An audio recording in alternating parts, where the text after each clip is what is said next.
a berth in the World Series and await an opponent from the National League. In that league, a settlement takes 5 games, an extra innings, finally in the Astrodome.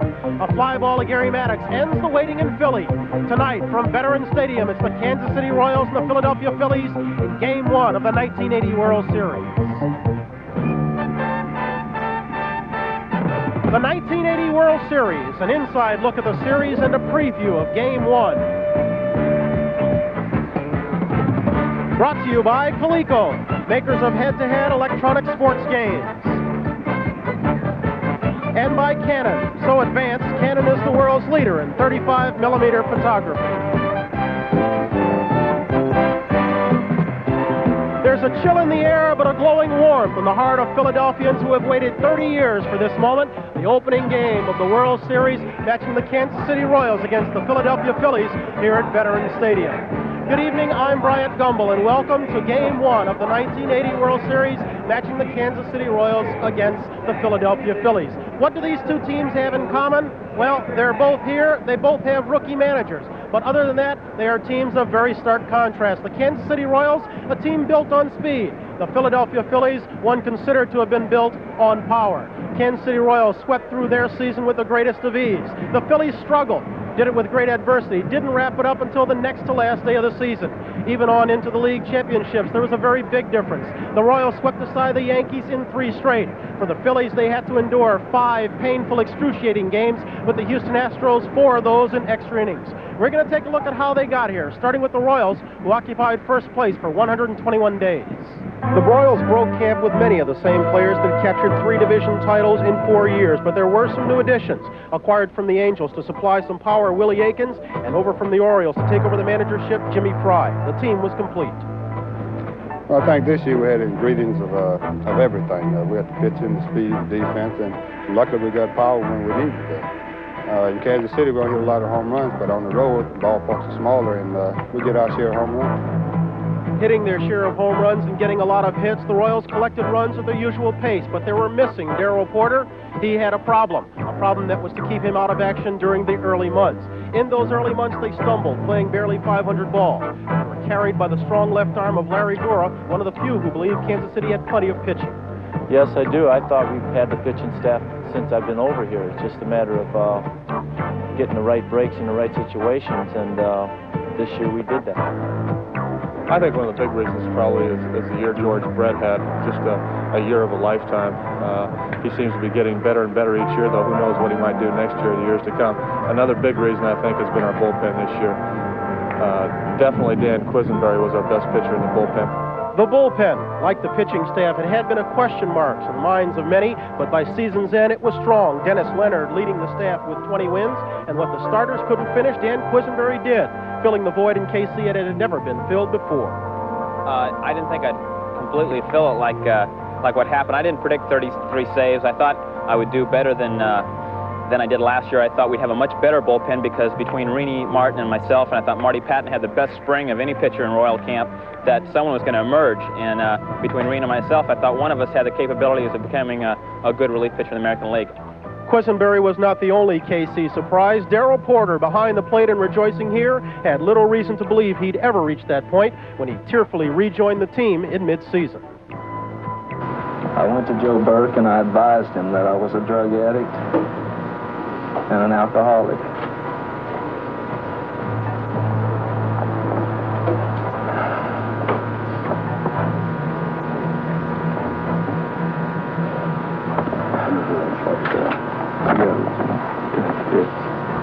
And my whole life was being really affected by it. And I've hurt my family, and I've hurt my friends, and I've hurt all the great baseball fans in Kansas City, my teammates, and I almost destroyed myself. After the Royals took all the suspense out of the American West race by mid-season, center stage belonged to their all-star third baseman, George Brett, and his quest to become the first man in 40 years to hit 400, it had its pressures. Like the first day in Texas, we went down there. It was the first day after I went over 400, where I went from one TV station to another, and by the time I was through, doing that, I missed half a batting practice. So the organization got behind me. They helped me out a lot. It was a lot of fun. I think I changed a little bit. I was getting more rest than I ever did before. I became a little bit superstitious. And I found out afterwards I shouldn't have changed horses in the middle of the stream because I think it ruined me. But I had a good time with it. I'm just a little, not embarrassed, but a little upset with myself that I came 10 points short.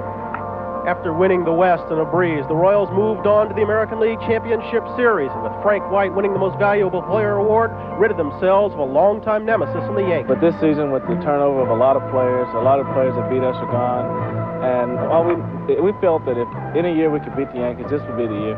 Appropriately enough, it was George Brett who put the capper on the championship with a 3-run homer off Goose Gossage, following a 2-out single by UL Washington. When UL beat out that infield hit, I was very happy that I was the next guy coming up. Gossage, I knew, would be throwing anywhere between 95 and 200 miles an hour, and I just went up to myself. I said to myself, hey, don't get cheated. Swing hard, swing quick, and try to pull the ball, and if you can, get it in the air. And I did all three, so I was very, very happy. The Royals joined Brett in being very, very happy. They made it to the final step. Tonight, they begin their quest of their first world title. George Brett, before the regular season, before the league championships, you felt confident, you made it look easy. Is the same feeling there as you head into Game 1? Well, we're confident right now. Of course we are, or else we wouldn't be here right now. I think the attitude on the ball club is if we can go out and play good baseball like we did against the New York Yankees, get good defense, good timely hitting, we can beat the Philadelphia Phillies. And if we can go out there and execute correctly, I think we can beat them. If we go out there and play like the Houston Astros did and the Philadelphia Phillies did in Game 4, I believe, it's going to be awfully tough to beat these guys. They're a great ball club. Quickly, do you expect an advantage because they're a tired team? No, I don't think that has anything to do with it. This is the World Series. You can reach back for a little bit extra. They're not tired right now. They're very happy to be here. We're very happy to be here. I think it's going to be a lot of fun the next week. George Brett, thank you much. Okay, Brett. Best of luck. We'll take a look at the Philadelphia Phillies and the end of the 30 years of frustration in the city of brotherly love. We'll get to how they got here. Hey, Dad. Yeah. When do you think I'm going to start shaving? It's going to be a few years, son. But when you do, you got something great to look forward to. Aquavella, right, Dad? Right. Aquavelva's real cooling. It picks you up after a shave. And it's got a fresh, clean fragrance that the girls in your class are going to love. Aquavelva, it makes a man feel like a man, right, Dad? All right. There's something about an Aquavelva man. In marked contrast to the Royals season that was filled with peace and harmony, the Philadelphia Phillies had a season of confrontation and controversy. Confrontation with a new manager in Dallas Green and a team seeking an identity. They're in first place only 16 days. It was a strong Philly team that started the season, a team complete with the big names that had made it a favorite for many years. You picked the Phillies for 79, you should pick them for 1980. Because there was no way we were going to go through the injuries that we went through in 79. Plus, we had some young talent, guys like Keith Moreland, Vukovic for the bench. We had Unser, we had Gross, great pinch hitters. And we had a pretty good bullpen. So I said, you better pick us for 80 if you're going to pick us for 79. Though the 1980 Phillies continued to look like the Phillies of old on the field, there was an attitude change brought about by a new manager. The credit has to be given to Dallas Green, in addition to a lot of us maybe maturing a little bit. You know, the crux of the team now, we're all 31, 32 years old. The Luzinskis, the Boones, Maddoxes, myself, Boa. We ought to be old enough now to have some character.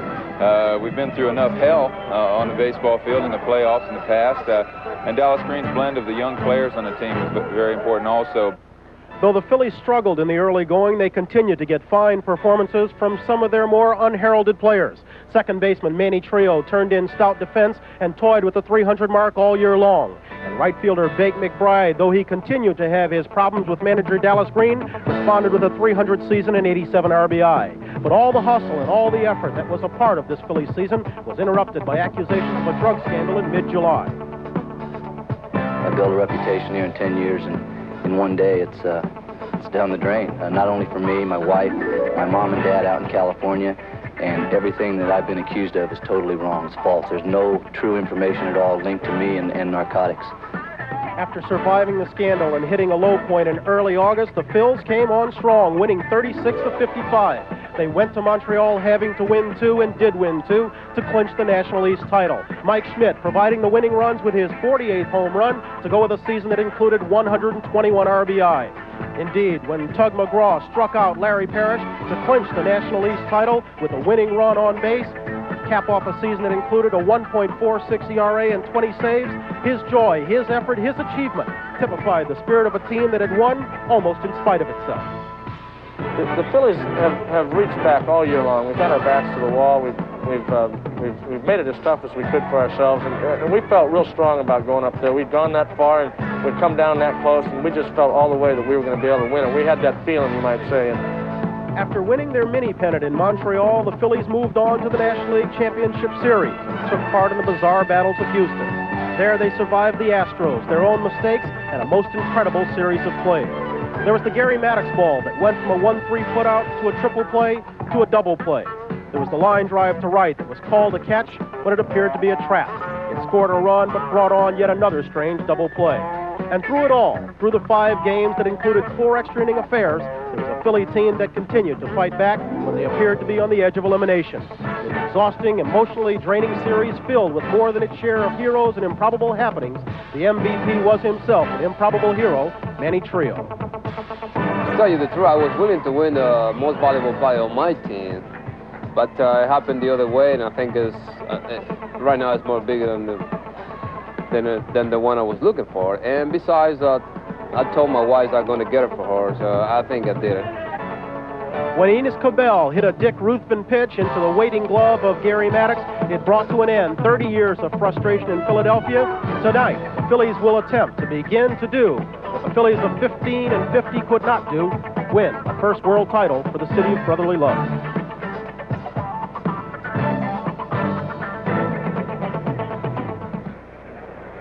Mike Schmidt, the Phillies are coming off of a series that was emotionally and physically draining in Houston. Is there any way that you can get up and stay with a team that's fresh like the Royals? Oh, are you kidding? Some people would say that not playing for 2 or 3 days might make you a worse team. We're ready to go. This is the World Series. This is a chance to play in front of the whole world, Brian, and there ain't nobody over there that's tired or emotionally drained or anything. We're ready to go, and we're ready to prove that prove a lot of people wrong. I think a lot of people are picking KC in this thing, and we're going to do our best to prove them wrong. Mike Schmidt, thank you very much. All right, best of luck. Okay. We're going to step aside just for a moment, come back with some final comments. Game 1 of the 1980 World Series in a couple of moments.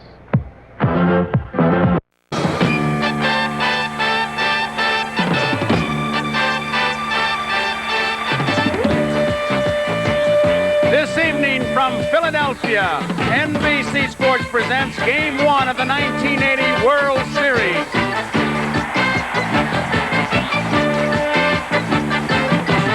The American League champions, the Kansas City Royals, versus the National League champions, the Philadelphia Phillies.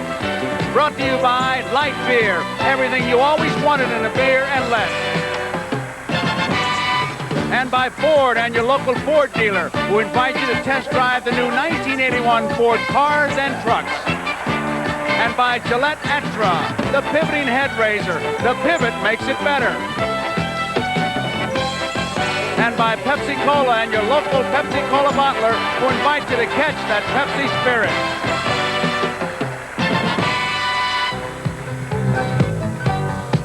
Veterans Stadium on a cool, crisp night. 48 degrees the temperature at game time. Some 65,000 wild fans jammed in here, and they are ready. And they're wondering, are the Phillies ready? Hi, everybody. I'm Joe Garagiola. And the big question seems to be, are the Phillies worn out from the battle they had to wage to get here? Are the Kansas City Royals too rested? Well, as far as I'm concerned, in a World Series, that's really not a factor. It always boils down to hitting, pitching, defense, and speed. Well, we have with us this year Tom Seaver, the Cincinnati Reds, in the booth. And last I asked Tom about the pitching. Well, Joe, I think the key to the pitching, if Kansas City comes in here and can set up the pitching exactly the way they want to. They have Dennis Leonard going. They are best pitcher, and behind him, they have a very strong bullpen. The Phillies, on the other hand, are starting Bob Walk, really their number 5 pitcher, and after the games in the Astrodome, a very tired bullpen. So I think going into Game 1, pitching-wise, Kansas City has a distinct advantage. All right, and my sidekick, Tony Kubek, will be here as always. Tony, how about you, your thoughts? Well, just a couple of observations, Joe. It'll be the first time in World Series history, 2 rookie managers, Dallas Green of the Phillies and, of course, Jim Frey of the Royals. First time ever artificial surface all over the field. Every World Series game will be played that way. We've got a DH this year, but I think the key might be the speed. Both teams with excellent speed. We could see a lot of extra base hits. I really think it's going to be a high-scoring World Series, and the team that uses that speed most aggressively, defensively, and at the plate and on the bases might end up with the World Championship ring, the first for either team. Okay, Tony. Well, we made a case for both ball clubs, but I think there's a great baseball line that really covers the subject, and it goes something like this, that the expected is always happening when it's least expected, and vice versa. And now let's meet the players. Let's go to the PA announcer, Dan Baker. Here are the starting lineup for tonight's first game of the NBC World Series for the American League champion Kansas City Royals. Leading off, the Major League leader with 230 hits is 162 stolen bases. Couldn't hear him. Left fielder, number 6, Willie Aikens.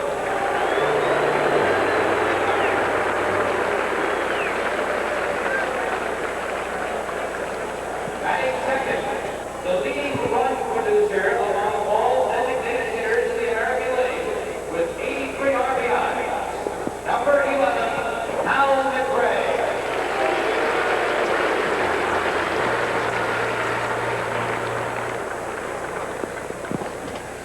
Hal McRae, the designated hitter. And batting third with a 390 average, there he is, George Brett.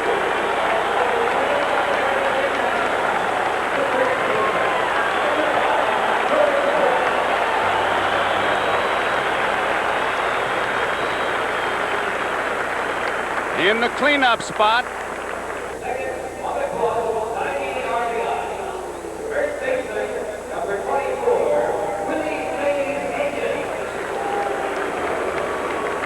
Darrell Porter will be the catcher.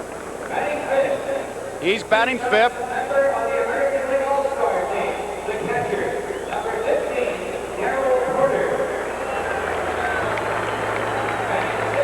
Batting sixth, Amos Otis. He'll be in center field.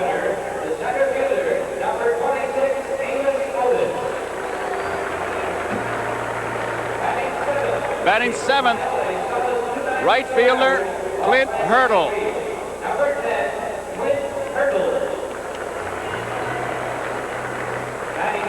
Batting eighth, the second baseman, Frank White.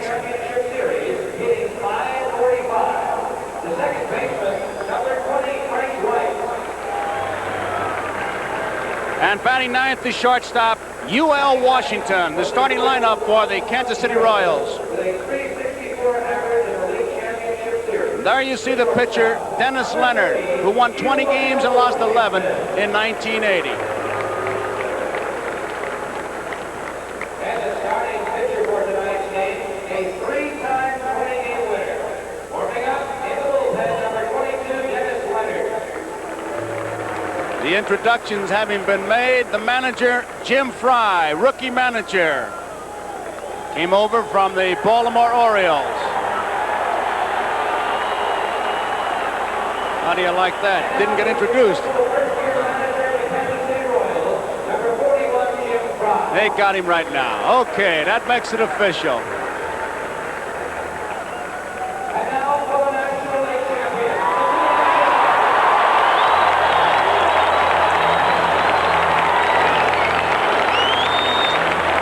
65,000 fans here. Gave these Phillies a standing ovation. You'll hear a roar. Leading off, Lonnie Smith in left field.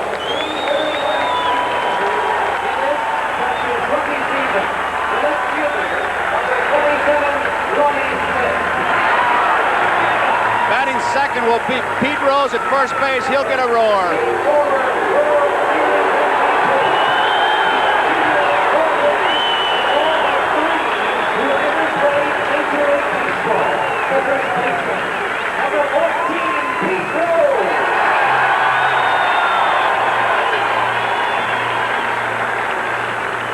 Batting third, third baseman Mike Schmidt. Batting third, the ever maker for 40 home runs in 1980,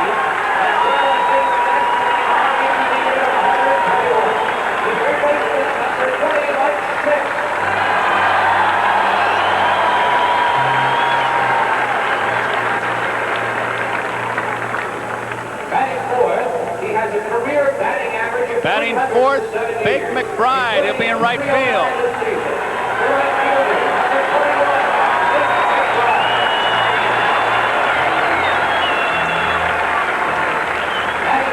And batting fifth, the designated hitter, Greg Luzinski.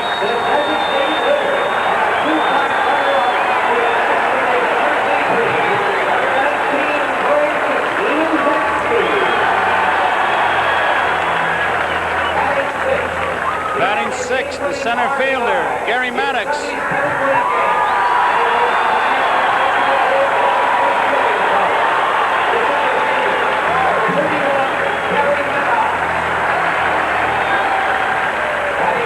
Batting seventh, most valuable player of the Playoff League Championship Series, Manny Trio at second base.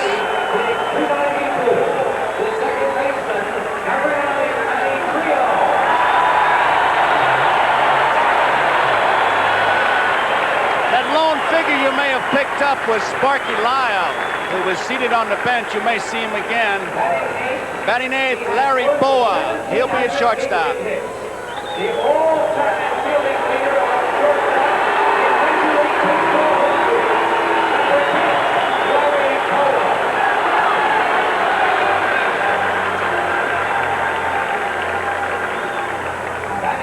Batting ninth, the catcher, Bob Boone.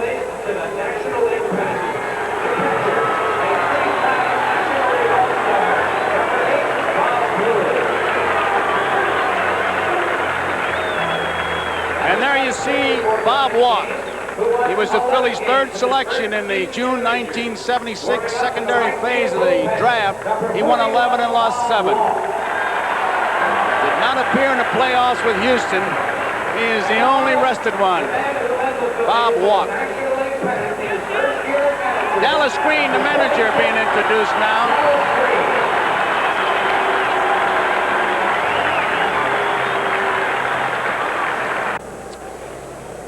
Welcome back to Veterans Stadium here in Philadelphia. Beautiful scene, a cool, crisp night, and these fans are ready. The last time they had a World Series here, it was 1950.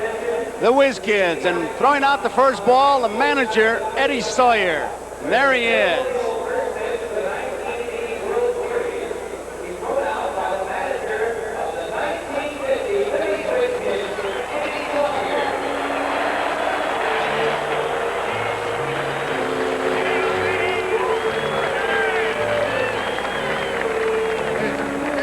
Eddie Sawyer, and the gentleman in the blue hat next to him is former Commissioner of Baseball, A.B. Happy Chandler.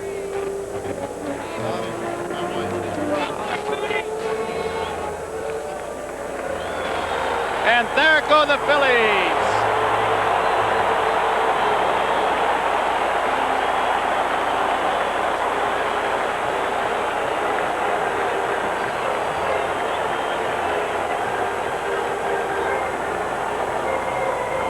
Take a look at the defensive setup behind Bob Walk. The pitcher, Lonnie Smith, playing in left field. That's been a problem area for the Phillies. Maddox is in center field. Gary Maddox, Bake McBride in right. Mike Schmidt, the third baseman. Larry Boa, the shortstop. Manny Trio, what a championship series he had. He was the MVP for the National League. Pete Rose at first. Bob Boone with those tired, aching knees behind the plate. And Bob Walk, the pitcher for the Phillies. What about Bob Walk, Tom? Well, Joe, Bob Walk, and that's the lineup he'll be looking at. Willie Wilson, McBride, Brett, Aikens, Porter, Otis, Hurdle, White, Washington. A lot of left-hand hitters. Walk in 27 starts, Joe, was 11-7 with a high 4.56 ERA. He had just 2 complete games as a rookie. 6'3", 200 pounds, just 23 years old. When he came up in the middle of the season, he did an outstanding job for the Phillies, and then had a little trouble going down in the last month. The last starts, really, he just pitched 12 days ago and pitched fairly well, but that's really the only good start that he had going down the last month. He pitched 7 1/3 innings, just gave up 1 run against the Cubs. You'll see an outstanding fastball from him, very good slider, and an occasional curveball. Doesn't change too much. He'll come right at you, like many of these young pitchers on this Philly staff, the young pitchers that really were tutored by Dallas Green in the minor leagues will come at you with hard stuff. They won't be cute. They'll come right after you. This Kansas City ball club will be running. I think it'll be almost like a track meet. Does he have a pretty good move? It's a fair move, but you can see as you watch his delivery here now, as he's throwing in his stretch, that he has a fairly slow delivery to home plate. So you definitely, I think, you're going to see some running if the Royals do get somebody on base. Harry Wendelstedt, the home plate umpire, walking out to talk to Bob Walk, and there are the umpires. Wendelstedt at home plate. He's from the National League. Bill Kunkel of the American League is at first base. Paul Pryor of the National League at second base. Don Denkinger, he's from the American League. He's at third base. Left field, Dutch Rennert of the National League, and Nick Bremigan of the American League is in right field. Only 3 pitchers in the history of baseball or World Series play, Bob Walk is the third, have ever started the first game of the World Series as a rookie. Grover Cleveland Alexander and Joe Black. Oddly enough, Walk in the minor leagues at the beginning of this year. That's never happened before. Well, he'll be facing Willie Wilson, who hit .326 in 1980 with 3 home runs, 49 runs batted in. He's a big guy, 6'3", 190, 25 years old, born in Montgomery, Alabama, now lives in Summit, New Jersey. He was the Royals' June draft pick, the top one in the regular phase of 1974. Ball 1.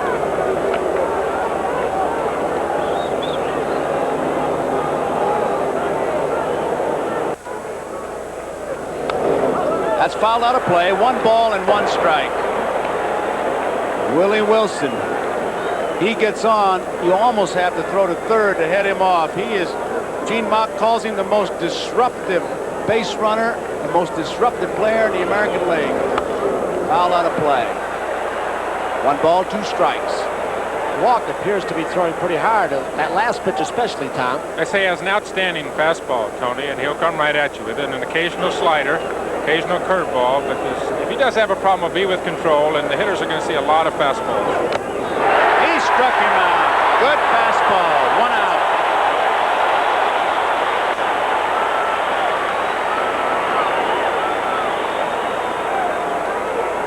No fooling around, Tony. He comes right at him, fastball, high fastball, really right down the middle of the plate. It doesn't look like he's going through a corner or whatever. He's just depending on his power, depending on his speed, and trying to blow the ball right by Willie Wilson. 1 away, and here's Hal McRae. Strike 1. Didn't get it. McRae, they got him from Cincinnati with Wayne Simpson for Roger Nelson and Richie Scheinblum. What a trade that was. 34 years old, Hal McRae. Side, 1-1. Could be the most important man in this lineup for George Brett.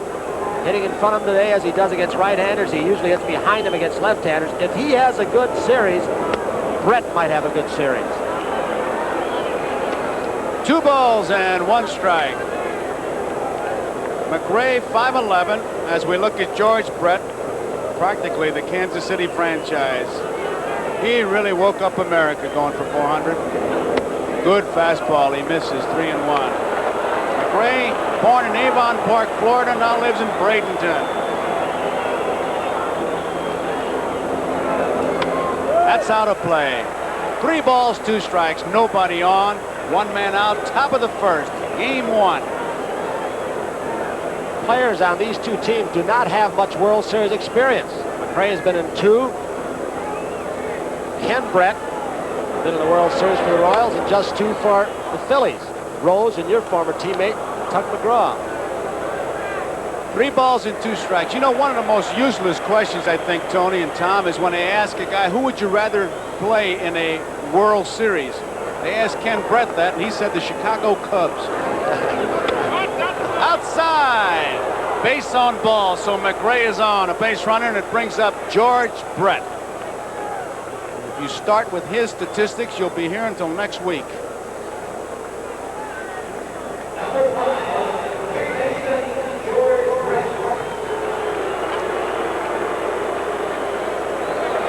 Last 2 hits this man has had have been home runs.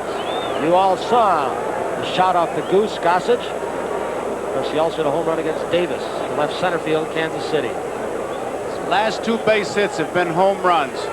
Brett was holding a hot water bottle in the on-deck circle. At game time, the temperature was 48 degrees, the wind chill factor at 44. And those pitchers like to saw that bat off in your hands when it's cold. Put those bees in there. It's popped up. Mike Schmidt taking charge in foul territory. Out.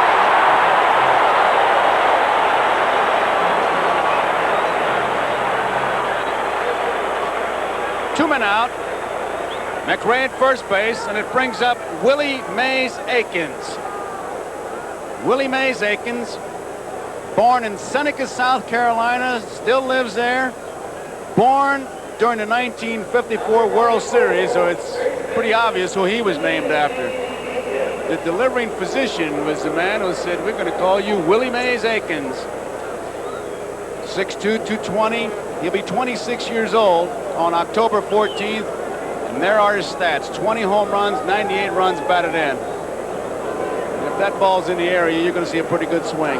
You know, one of the interesting stats on Willie Mays Aikens, Joe, is that hitting behind George Brett, with Brett having over 100 RBIs, Aikens himself has 98. So, I mean, on the Phillies, you've got Schmidt-Luzinski. On this club, you've got another really hot duo for RBIs in Brett and Aikens. Good fastball. The big part of Willie Mays Aikens here came the second half. He had knee surgery at the end of last year when he was with the Angels, missed the championship series, and they said that hampered his swing. So he came on very strong, Tom, the last 3 months of the year. There are two outs. McRae's at first. They want to keep that hole between first and second open. Willie Mays Aikens, a good pull hitter. McRae has stolen 10 of 12 times this season. Which I think is unusual because basically the times we've seen Aikens, he's been a pull hitter, but Maddox in center field, way over to left center field. Maybe they're going to try and pitch him away, and they think that he will not be able to pull the great fastball that Walk has. Look at the defense. Look at the right field line. Say, when you see that kind of defense, that means that the responsibility's on the pitcher. I think, Tony, what you're going to see here, and Joe, is that you're going to see definitely what the pitcher and how the pitcher, they're not going to let Willie Mays Aikens get out of the batter's box. He wants to scoop that left foot out of the batter's box. Harry Wendelstedt, the home plate umpire, a very good National League umpire. Which is unusual, I think, because maybe Boone asked him to do it, but if he gets a base hit, the umpire can call him out, I believe, for being out of the batter's box. He should maybe call it to the umpire's attention quietly. 2 balls and 1 strike with 2 outs. You just have to have part of your foot on it. There you see it. That's why they rub out that line, and it's one of those irritants that it catches. See him sneaking out? Line foul down the third base line. What you try to do as a catcher sometimes is just keep bringing that up and agitate the hitter, because Willie Mays Aikens will put a part of his foot there and then ease his way out. 2 balls, 2 strikes, 2 outs. McRae's at first.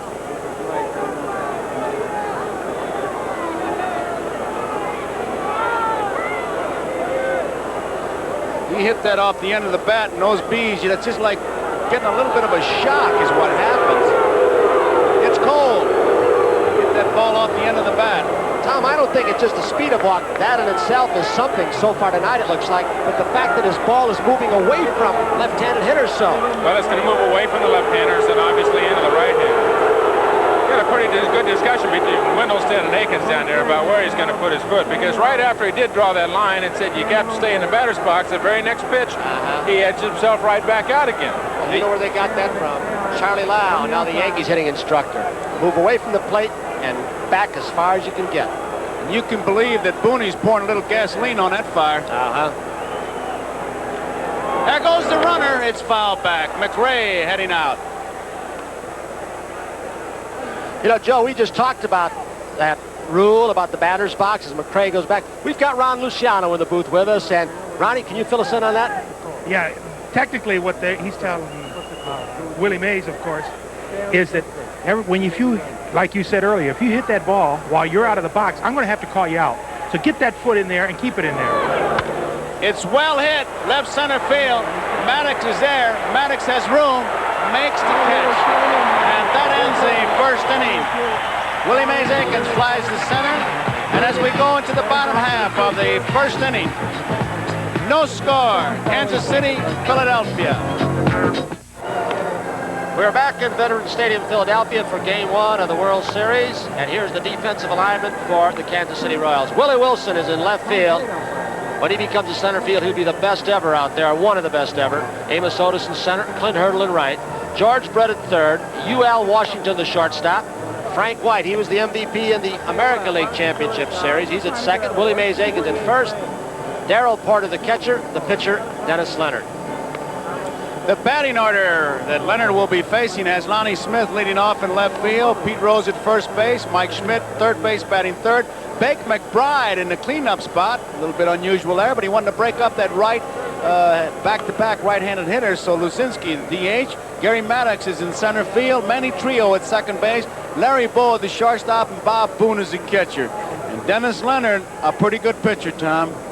29-year-old Dennis Leonard, Joe. 6'1", 190 pounds, has won 20 games for the Royals in 3 out of the last 4 years. This year, a 20-game winner again, 20-11. Outstanding fastball, outstanding nasty slider, and very aggressive pitcher. I talked to him before the game. We were down there on the bench. He says he's not going to change his game plan. He's going to have a good fastball, good slider, and go right after the Philly hitters. Tom, you used the word nasty. What do you mean a nasty slider? Very late breaking, very sharp slider. When he gets it down in the strike zone, keeps it away from those right-handed hitters, and nasty in a sense, he'll come into those left-hand hitters, and especially on a cool night tonight, get in on those hands, and you'll get more of those B's you're talking about. Okay. So, Dennis Leonard against Lonnie Smith. Smith hit .339 during the season, 3 home runs, good speed.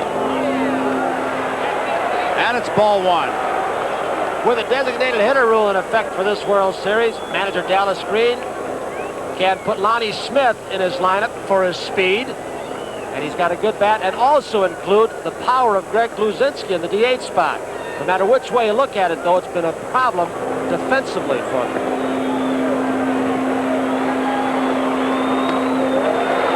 Ball 2.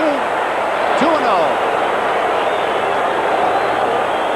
Dennis Leonard, 155 strikeouts. And Barker, as you see, led with 187. There's a good fastball. 2 balls in the strike.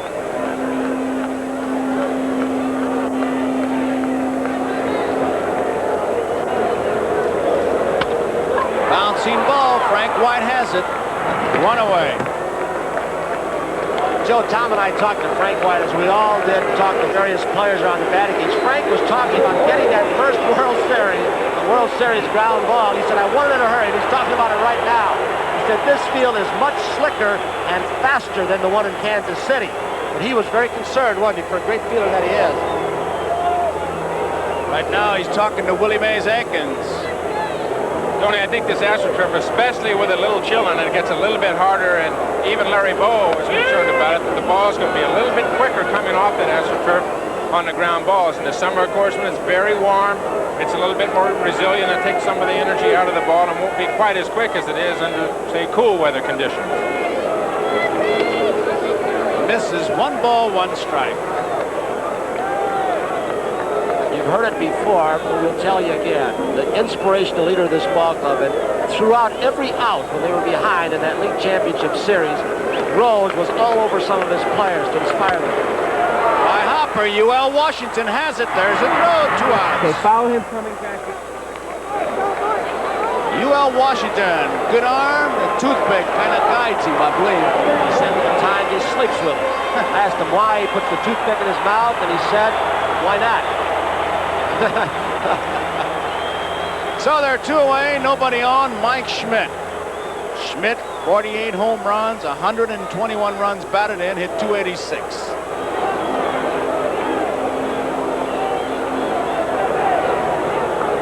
I gotta wonder, Tom, that if McRae is what I think he means to Brett, the guy behind Schmidt or in front of him, Rose, that they might mean to his year, because he's a guy they're going to try and pitch around, the same as they with Brett from the Royals.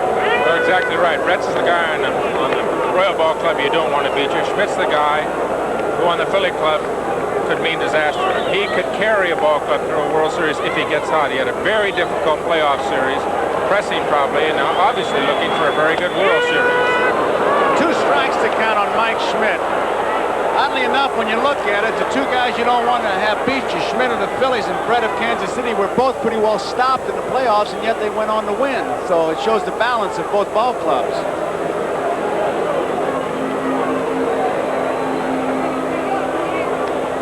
Two strikes to count. Misses. Mike Schmidt has an interesting theory. He says that if he hits the fastball hard the first time, that he feels that he's given a message to the pitcher that I can handle your fastball. It doesn't necessarily have to be a base hit, just a good, hard, solid smack.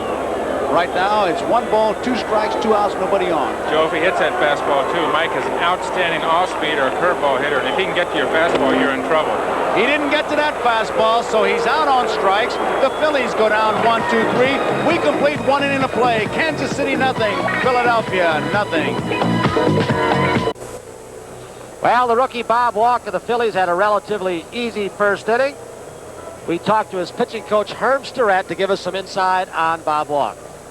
Bobby Walk has a fastball that could be overpowering, and he has a good curveball and also a good slider and a changeup. And if he can stay ahead of the hitters early and settle himself down, I feel like this young man can pitch a good ball game for us. Bob Walk from his pitching coach, Herm Starrett. Harold Porter leads it off. Porter, 6-footer, 193, born in Joplin, Missouri. When I think of Joplin, I think of the late, great Gabby Street. Now lives in Kansas City. Didn't get it a fastball, overpowering, strike 1. Joe, really among the regulars for the Royals, there weren't a whole lot of off-years. Darryl Porter, you see by his stats, and Bryant Gumble at the pregame show told his story, but he had an off-year, as did Amos Otis.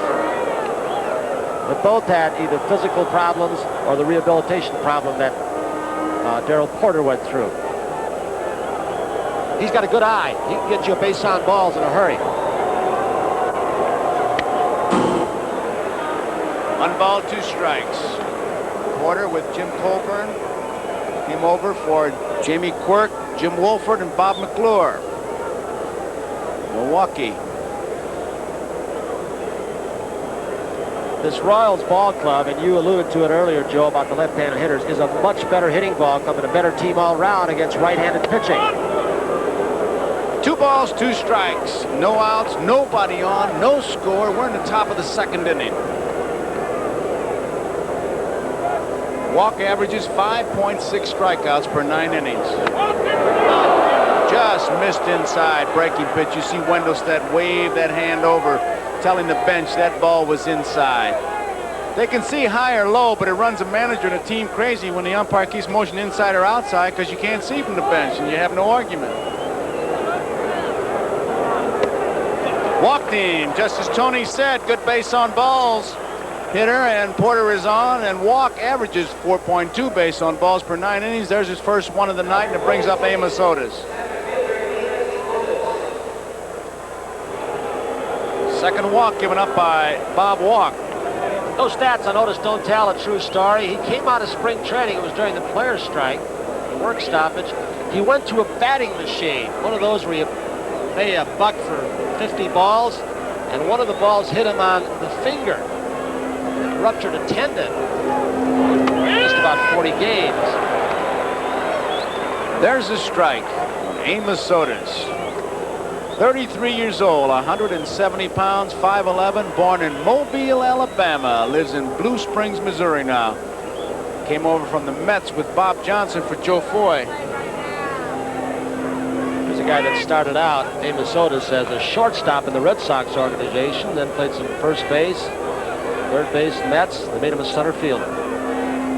You never know with Porter there. Otis has been hitting the right field a little bit more. Porter doesn't have base-stealing speed.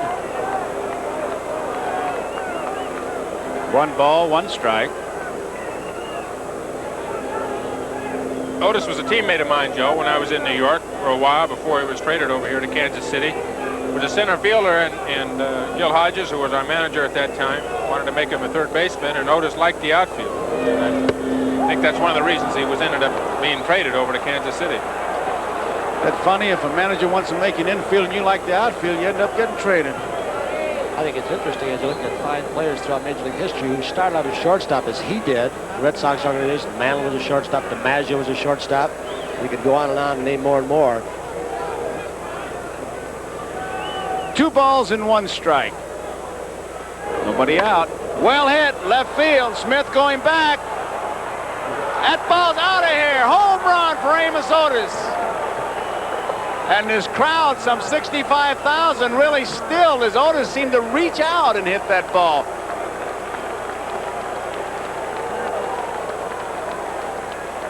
Tommy, looked like a breaking ball to you? Looked like a breaking ball to me, Tony, and looked like he just reached out and punched the ball.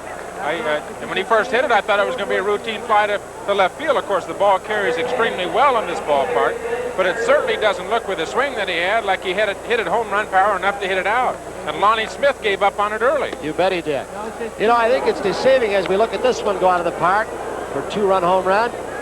Many people feel the Phillies have more power on their team. But once you get by Schmidt, who had the big year, led the major leagues with 48, you go down to Luzinski with 19. A bigger ballpark that the Royals play in Kansas City, it is much more difficult to hit home runs out of. So their power could be deceiving, especially against right-handed pitchers. There's the Kansas City bench. They've got a 2-run lead. And Hurdle is the batter.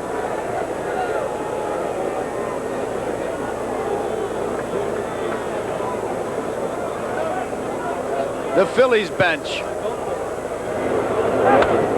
That's fouled out of play. You think the Phillies didn't see this situation before during the league championship series for 5 games? Probably about 4 games in a row the Phillies saw against the Astros were all but unbelievable. They were. Fouled out of play. But it took Tug McGraw to put it in focus for me. He said watching those games is like going through the art museum on a motorcycle. A lot of nice pictures, but you never got a chance. By the time you start to dwell on one play, something else would happen. 2-2 pitch. Left center field. Lonnie Smith going back. He's calling for it. He's there. He makes the catch. We pause briefly for station identification. This is the NBC television network.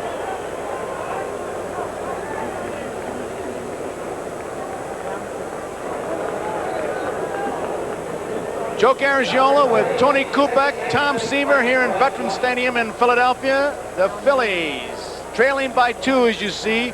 A home run by Amos Otis after a base on balls to Darrell Porter. That's the story. And here is Frank White. Right field. McBride has plenty of room. Makes the catch their 2-way. Amos Otis' home run, his very first World Series at bat, makes him the 16th player to do so. The last one was Doug DeCinces in 1979. So Otis, one of those boyhood dreams comes true. Here is UL Washington now. This is one of the trouble spots that manager Jimmy Frey knew he had to fill when he took this job. Shortstop and bullpen. Well, we know he got Quisenberry. This guy right here really filled that shortstop hole, replacing Freddie Patek. UL hit 273. He fouls off the first pitch. This young man, as we look at Jim Frey, the rookie manager of the Royals, UL Washington, I think a real inspiration to that aspiring ball player, because he was selected in 1973 by the Royals for their academy. Went down there, graduated, and here he is in the big leagues. 2 strikes to count. He and Frank White, another graduate of the academy. Washington's a switch hitter. Look how very quietly he went through that league championship series with that average. He's been switch hitting 5 years. You know what he said got to him, Tom? He said, the higher I got up in baseball, when I finally got to AAA, he was a natural right-hander. He said, that slider killed me. He said, it made me turn around to the left side. It's killed a lot of him. Oh, you bet. That's low. 1 ball, 2 strikes, 2 outs. Herm Starrett, Dallas Green. The Kansas City Royals, 2. Phillies, nothing. Top of the 2nd. Home run by Amos Otis. Bouncing ball. Pete Rose, fair ball. Flips to his pitcher walk. Routine play for Pete Rose, a little bit exciting for Walk. That ends the top of the second inning, and the score, Kansas City 2, Philadelphia nothing. Second inning for the Royals, and we talked to him yesterday. What he wants to look for and expect these Phillies hitters. Well, basically, you'd like to know the guys in the lineup that can supply the power, and, you know, the Phillies have Schmidt and Luzinski. You know, there might be a situation with a couple of men on base where, you know, if there's an open base, you might not want to give in to them too much and, you know, let them beat you with the long ball. But, you know, basically, you know, you want to know their strengths and weaknesses. You want to know how the other teams try to pitch them a little bit, and I guess we'll get into that a little bit more in the scouting report. But, you know, basically, I feel my biggest thing to know is the ones that can hit the home runs and, you know, try to neutralize that power. Dennis Leonard neutralized the power. Bake McBride, batting fourth, takes it for ball one. Bake right on top of that plate. Takes a strike on the outside corner. He likes the ball inside, uses a very light bat. 32 ounces, but he can get around on it. It's a small bat. 32-32. Didn't get it. 1 ball, 2 strikes. Nobody out, nobody on. The score 2-0. Kansas City, we're in the bottom of the second. Dennis Leonard. Joe, I think what Dennis said in his piece right before this inning started, that, as you well know, these teams get scouting reports from, you know, the scouts have been following him for the last 6 weeks or whatever it's been. And I think the most important thing for a pitcher when he's going against a club that he's never seen before is what is a hitter's, exactly what he said, what is a hitter's strength and what is his weakness. But I asked Dennis before the game, I said, well, anything different, what he can do? He says, well, if I get to a situation where it's my strength and it's a hitter's strength, I've got to go with what's been successful for me the entire year. I've got to go with what's my best pitch, how I feel I can get him out. UL Washington. In time, Bake McBride is out. So there's one away, and it brings up Luzinski.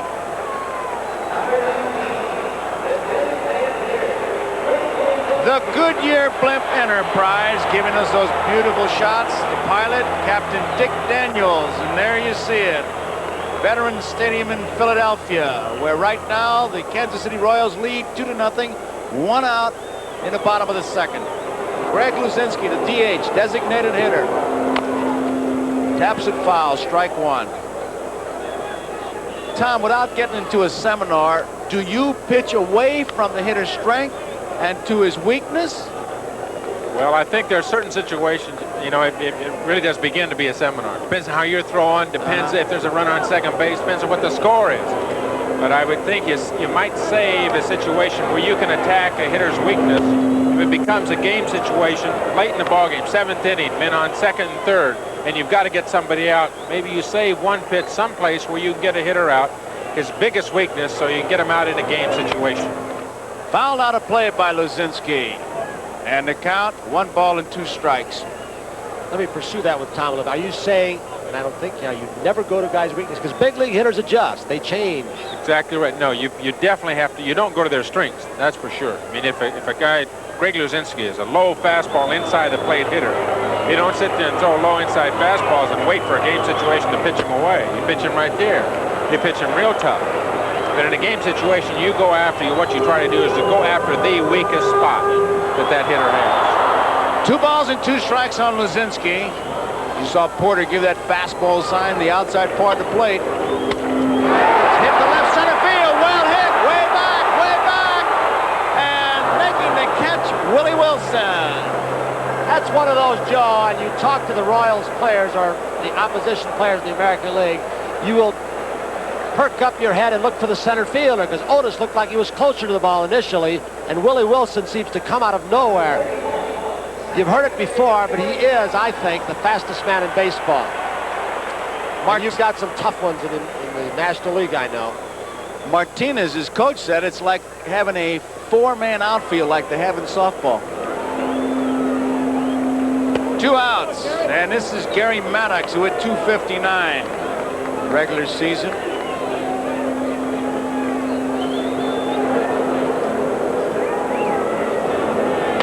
Didn't get the fastball. Maddox hit .300 in the championship series. 6 for 20. Big base hits. 1 ball, 1 strike, 2 outs. Chased a bad ball. He's a free swinger. Scouting report, Tom talking about, Tom, what I've heard is that don't throw him a fastball, strike the first pitch. First ball, fastball hitter, Joe. Right. That's a classic cliche when you're going over a ball club in the clubhouse. You say, what kind of hitter is this fellow? Gary Maddox, dead first ball, fastball hitter. Likes the fastball from the middle of the plate in, trying to keep hard stuff away. And as you can see, that's what Leonard has done in the last couple of pitches. Fastball away and a slider away. Well hit. George Brett has it. Long throw across is in time, and Leonard has retired 6 in a row. We complete 2 innings of baseball here. The score is Kansas City 2, Philadelphia nothing. We'll be right back after these messages from your local station. Twinkle, twinkle, movie star. Eric knows just where you are. Try to run, try to hide. You won't get out of this alive. Dennis Christopher in Fade to Black. Rated R. Starts Friday at a theater near you. 1,000 here in Philadelphia. Willie Wilson will lead it off. A good crowd on hand. Strike 1. Wilson was out on strikes his first time up.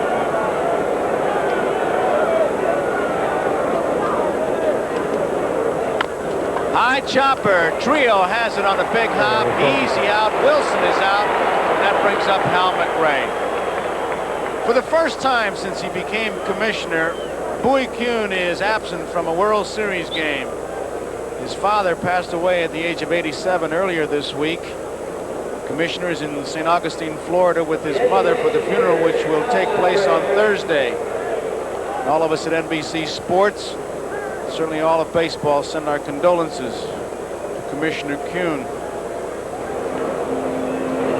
McRae fouls it off, and it's strike 1. McRae walked his first time up.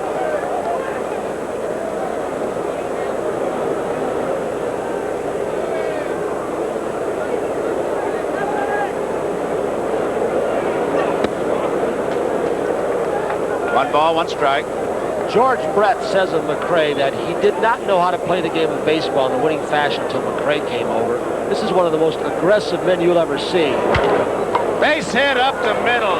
McRae gets himself a hit. 1 out, 2-0. Royals leading, and McRae is on, and George Brett is the hitter.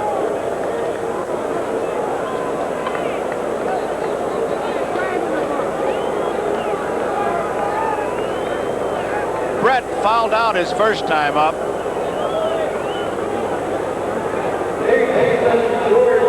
There's a possibility that a running game could start. Of course, with the left-handed hitter, you'd like to have the hole open, but Brett, with his great bat control, he wants a new series of signs from the third base coach, Gordy McKenzie. That's what the finger was. Started all over. I wasn't watching. McRae stole 10 times during the season, caught twice.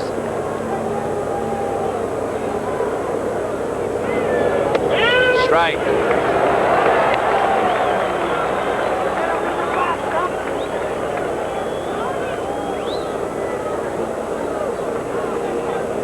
Brett struck out just 22 times all year long. That outstanding bat control. Just a commercial to let them know that, hey, I know you're there, and I'll be back after this next pitch. George Brett. Beautiful curveball. That's the first off-speed pitch he threw, Tom. Joe, it'll be very interesting, really, to watch how they pitched to Brett. Now, the first time up, they gave George a fastball. He popped it up. The first pitch, this time up, a fastball, and he comes back with what looks like a straight changeup. Looks like Boone wiggled his fingers before that to get the straight change, and it was a beautiful pitch. But it'll be interesting to see how a ball club here in the National League pitching against a fellow that they don't see all year. Just see him on TV, get the scouting report. Fellow that's hit .390. It can't be real easy for a rookie pitcher. Maybe the American League will learn something from the National League. They didn't know how to pitch. And Billy Martin had a good theory. He talked about it on television during the championship series about how to pitch Brett. Never the same way, basically. It's more in depth than that. One ball, 2 strikes. But there are some teams who try and pitch Brett away and play him away. Everybody you talk to, they say there's no set way. You just have to keep changing. And when you hit 390, you have to believe that. 1-2 pitch. He's going. He's going. And I think Pete Rose yelled out to Walk when he saw McRae leading and take one short stunner step, and he got Walk to step off the rubber. Tipped his bat. It's a strike. He gets some help from the third base umpire. Don Denkinger, and Brett is out on strikes. He wasn't sure of it. Harry Wendelstedt wasn't. He got some help, and it's a strikeout. Pretty good breaking ball, Tom. Looks like they're going back with hard stuff inside to him. That one good changeup, and that's a slider. Looks like it's going to be a strike. Looked like a fastball possibly fooled George. George, of course, had never seen Bob Walk before, and it looked like it might have been, he thought it was a fastball back inside, broke down in the dirt and fooled George. Don't think that George doesn't put that in his back pocket. He'll remember that pitch. Willie Mays Aikens. Aikens fly to center field his first time up. McRae, the base runner. Score 2-0. Kansas City leading. We're in the third. It's high. It's ball 1.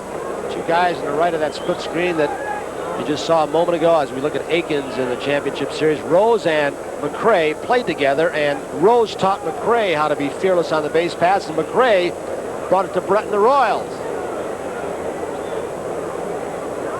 There's a good move, but not good enough. You know, Tony, as I watch this Kansas City club, they all look like they're contact hitters, except for this fellow right here. And he takes a healthy cut. I mean, he takes as healthy a cut as any ball player I've ever seen. He'll get down on that back knee, and he'll go for the Atlantic coast if he can hit it that far. Times we've seen him, Tom, he's hit some low fastballs when I've seen him. Low and inside. Should have perched on that front toe. Great draws the throw. He's getting antsy over there, but you would still think that they would be leaving the hole between first and second open, but the defense in the outfield has Maddox in left center field, as we pointed out earlier. There he goes. Well hit, deep to right field, but she's curving foul. That's what I'm wondering about, Tom. The defensive alignment that they are using on Aikens. You can see how fast he got around on the inside pitch. And they're playing on the left field. Here it is, Tom. Well, hit and run, it looks like he's throwing a fastball in. Either they're going to throw him in real hard or throw him away real hard, because Maddox, of course, is way around in left center and is getting him in the right center field alley. Maybe they feel Aikens, if he's going to pull the ball, he's really going to pull it down the line. Not going to hit it in the right center field alley. If he goes to the other way, he's going to hit in the left center field alley, and Maddox is protecting that. Holding. High, deep right center field. McBride going back, Maddox going back, home run! That ball just got up there and just kept going. And Willie Mays Aikens just broke into his home run trot. He's just now getting to third base, and I don't blame him. He's going to enjoy it all the way. 4-0, Kansas City. Tom, we were seeing on those 2 home runs, and I'm not demeaning either this one by Aikens or Amos Otis, but how well the ball carries in this ballpark. Here it is again. Well, I can tell you from past experience, and you can see the awesome swing that Aikens has, that the ball will carry very well in this ballpark.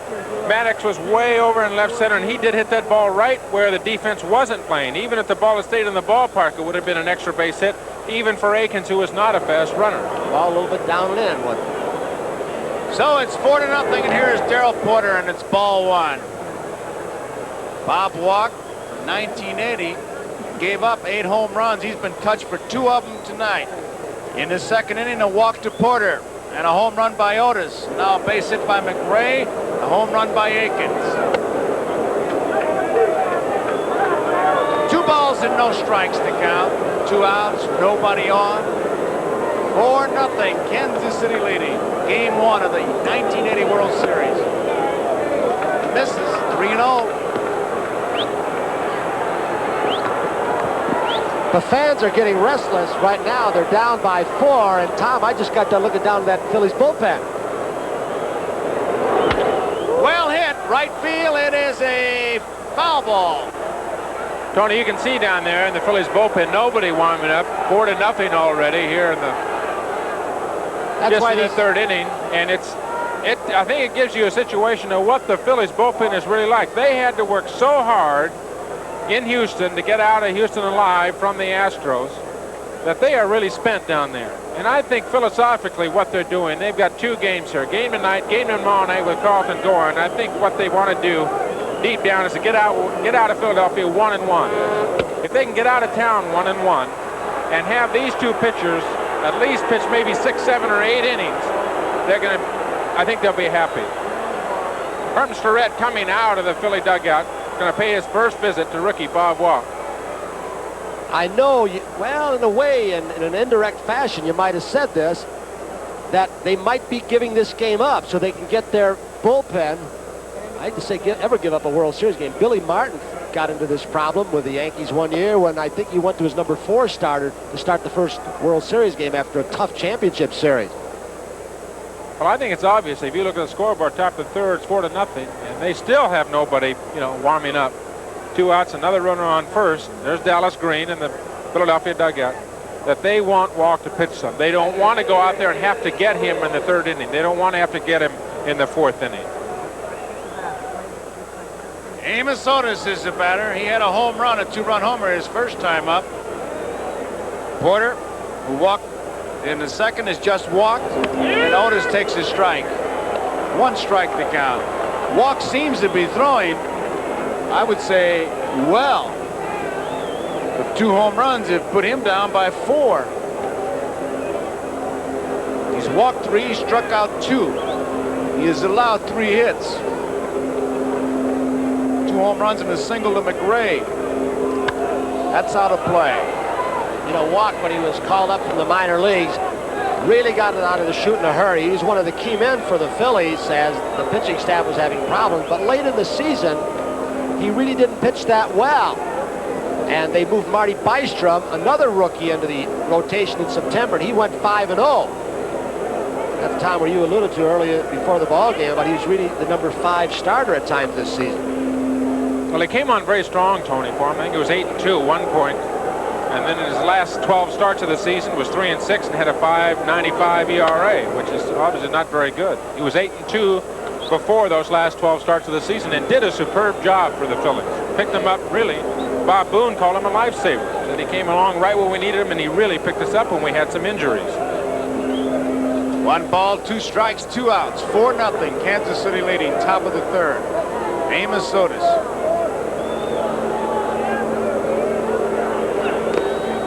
Nice play by Boone. Tom, let me take you back to Otis's home run. It was a 2-1 pitch. He threw him a breaking ball. Is that a surprise to you, that pitch to Otis? It's a surprise to me in the sense that Walker's a fastball pitcher and a power pitcher. He's got to come at you and be aggressive. And he let Otis, who, from the people I've talked to, they say is a breaking ball hitter. He gave him a pitch to hit. I think he should have come at him right with a fastball. Of course, he turns around with Aikens and throws him a fastball, and he loses it for him, too.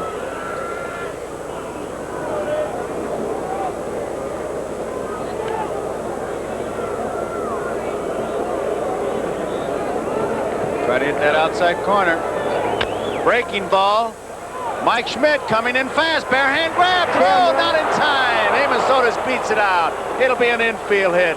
Tough play. Good speed by Otis. They have base runners at 1st and 2nd.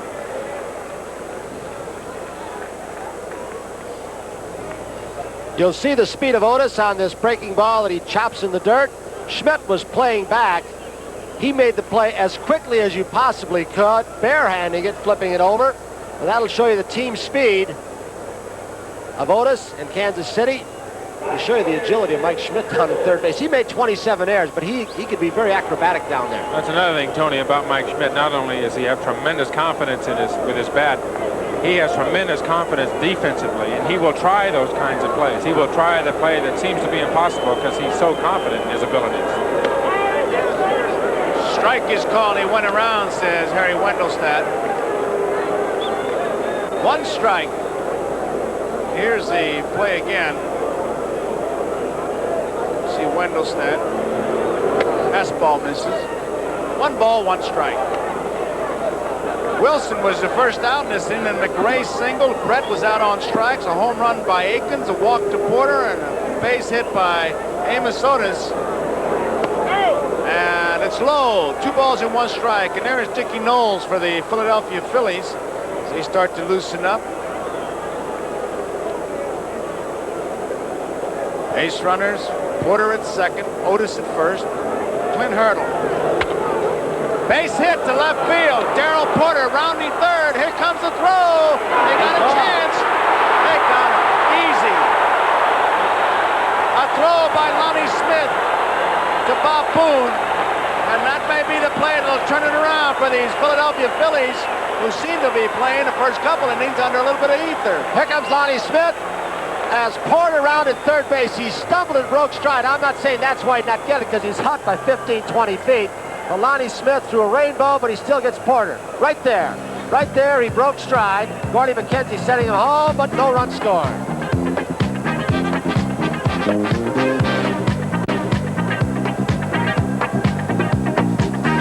Excuse me. I'm not the same crazy coach who used to storm around the sidelines yelling at the officials. I've learned to relax, and I drink light beer from Miller. Do you know that light's got 1/3 less calories than a regular beer? And listen to this. Light doesn't fill me up. Besides that, light tastes fantastic. Oh, sure, there are a lot of other beers around, and you can drink any one you want. But let me tell you this. For light beer from Miller. Everything you always wanted in a beer, and less. As I was saying, I don't care what anybody else... The blimp is overhead in Philadelphia, the city of brotherly love. Show you a very picturesque sight. Full house. Here's that last play. Watch Boone on Porter. Boone is looking for a collision or a slide. Boone got his left foot, that foot that is planted, injured very severely. Look at him jerk it away during the championship series. He got hit 3 times in one ball game on a hard slide when he blocked the runner off. He is taken out of the way. In fact, he thought it might have been broken for a while. That was one of those card-carrying brother-to-brother nice room service tags. I will tag you, and you will not hit me, and we'll both play and live happily ever after. I'll tell you one thing, Harry Wendelstedt, the home plate umpire, had his nose right in it too, didn't he? I tell you, you got to be like Pete Rose. You got to arrive at home plate in a bad mood, not in a good mood. 4-0, bottom of the third. Here's Manny Trio. High chopper, UL Washington will have to hustle. Here's a throw, they get him. Good play by UL Washington. Sometimes inconsistent, Joe, but darn good. You used an expression before, a quiet way he does it. Here it is, a chop ball by Trio. You can see the effects of the artificial surface. No play for Leonard. Trio does not have good speed. He's about average. UL Washington, used to the artificial surface, gets it over in a hurry. You know, Tony, you hear about these guys in the American League, and everybody said what a fine, really a fine player, a fellow that solidified that Kansas City infield that Washington was, and that was an outstanding. That wasn't an easy play right there that he made. Good transfer and a good throw. 1 ball and 1 strike on Larry Boa. Dennis Leonard has retired 7 in a row. 1 ball hit on the infield. Foul out of play. Tom, he's been very impressive. Very impressive, getting ahead of his hitters, a very good sinker, a good slider. Really been very, very aggressive. Somebody asked me the other day, said, what's his weakness? His weakness is April, May, and the first part of June. He just has a mental block about the early part of the year. He was 7-7, and then ended up 20-11. A workhorse of a pitcher. Joe, 280 some odd innings he threw for Kansas City this year. He was 14-4 since June 29th, including a win over the Yankees in the playoffs. Bears out what you just said. Boa up the middle. That's going to go through for a base hit. There's the first hit of the game.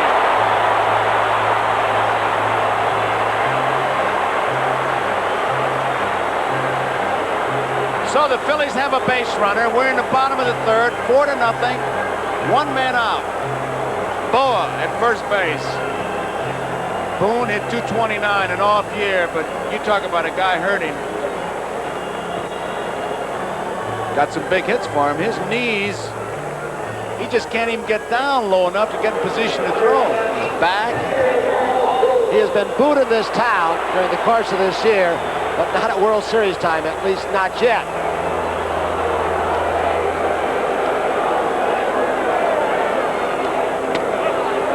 Outside, ball 1. Boa at first. course, the Phillies have team speed also. Boone, one of the men who can run, but down by 4 runs. Negates a lot of that speed. Unlikely that he'll go. There he goes. There's a strike. The throw. Safe.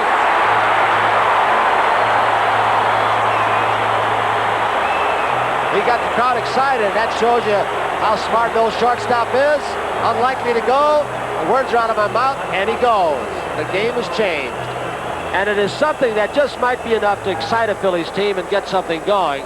Here comes Boone from left center field. Was Leonard not paying too much attention to him right there? I think it's the same kind of thing you were talking about, Tony. It's 4-0, and really there's no way a runner's going to go, and he's just safe by a matter of 3 or 4 inches. It surprised Frank White. I got to question his tag. He was behind the bag in short center field. Not that extreme, but it surprised him, and he didn't get to the bag in time. It definitely took the Kansas City ball club by surprise. I think it took Leonard by surprise and White by surprise. That's one of those stolen bases, I think, that's a commercial that says, guys, we're not dead, and we're going to be running all night. We don't care what the scoreboard says. The scoreboard's up there to hit balls off and not to read. Yeah, but I appreciate Tom Seaver getting me off the hook there. Thank you, Ken. Fouled out of play. 2 balls and 2 strikes, 1 out. Boa, during the season, at 21 of 27 in the stolen base department. That's a 78 percentage.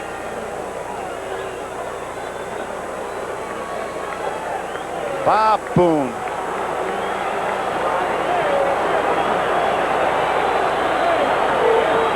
His father, the former major leaguer, Ray Boone.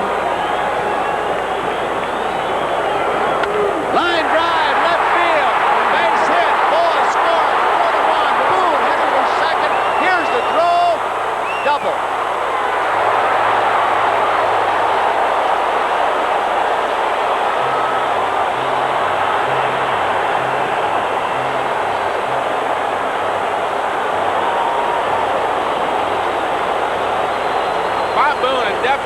Fastball hitter turned on an inside pitch hitter right down the line for 2 bases. And Boone, playing with a taped ankle, he was at home yesterday with his ankle on ice for several hours, was running pretty good on that ball. Rounded first base in good fashion, made a good slide into second base. Tom, haven't you ever seen it when a guy's got a bad ankle, he's got a base hit inside, like he made a side trip to Lourdes? You forget about all that tape and all the pain. If you can get a base hit or make an extra base, that pain goes away very quickly. It's an instant miracle. Smith, base hit, left field. Boone will be held up at third. Lonnie Smith stumbles at first. They got him between first and second, and now the runner will try to score. He will, and Lonnie Smith will be tagged out by the first baseman, Willie Aikens. But Boone scored. It's 4-2.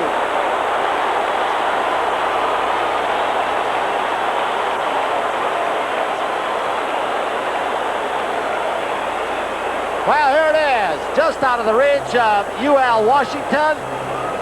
Boone was being held up by Lee Elia, the third base coach, being down by 3. There's the cutoff, George Brett, and they call the man who just gets trapped as Boone is scoring right now. Brett threw the ball too soon. He was afraid of Lonnie Smith's speed, but Smith fell down. They call him skates. He's done that before on this artificial surface. He's been kind of slipping and sliding all year long. 1 strike to count on Pete Rose, 4-2. We'll get the official scoring for you because Boone actually stopped at third, came in on the rundown. Rose doesn't get it. Well, it's got to go 7. It's 5 is Brett. 3 was the put out. There's no RBI. Can't give an RBI. Garza the fielder's choice, I guess, on the throw. So even though Lonnie Smith may have goofed up, he at least got the run home, and that was his speed that did it. Outside.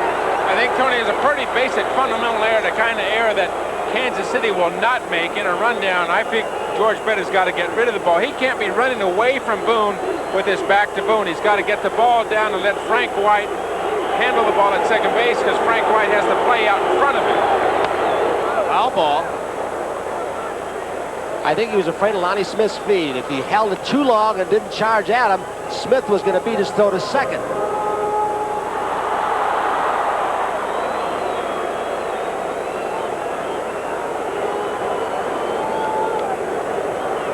Royals bullpen, Rennie Martin, he's got an excellent curveball. He has control problems, so unlike Dallas Green and the Phillies, just a couple runs off Leonard, and they've got somebody going.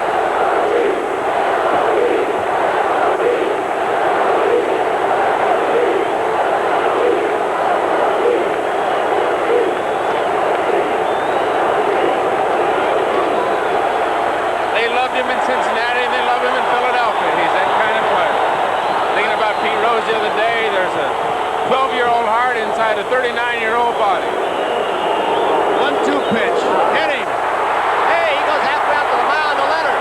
He's not going to rub either. Look at him. He's not about to rub. Watch this. A tough fastball. Looked like it sailed in. May have been a slider. May have been a slider. Rose takes it on the right leg. And then he starts out, and I believe he did have a couple of words for Dennis Leonard, the pitcher. Watch him. You think he isn't fired up? And he's got the fans fired up now too, Joe. Well, I think it all started with that ball play, the base hit, and then they picking up the second run. It's 4-2. The tying run is at the plate, and you got the guy who hit 48 home runs for you standing in there. Pete Rose is the guy who'll get it started for you. Tug McGraw, once again, talking about Pete Rose, he said if there's anybody in baseball that plays harder than Pete Rose, got to be an outpatient. You know, Joe, you look at that pitch when Pete Rose got hit. He didn't try and get out of that ball very well. He said, go ahead here, let me have it. I'll take it and let Mike Schmidt up the baits with somebody on. So the tying run is up there now. 4-2 is the score.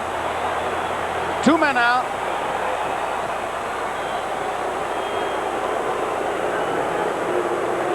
You can see here the slider breaks inside to Rose, and Rose just soon take first base any way he can get it. And he knows that'll fire his club up. Fastball misses. Ball 1. The crowd, I tell you, there was just silence on the home runs by Amos Otis in the second inning, a 2-run homer. A 2-run homer by Aikens was 4-0, and all of a sudden this crowd, a jam-packed ballpark, really alive.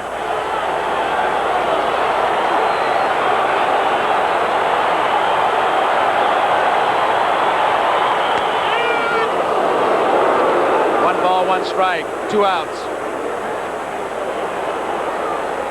Kansas City 4, Philadelphia 2 as we look at that Phillies bench. There's Tug.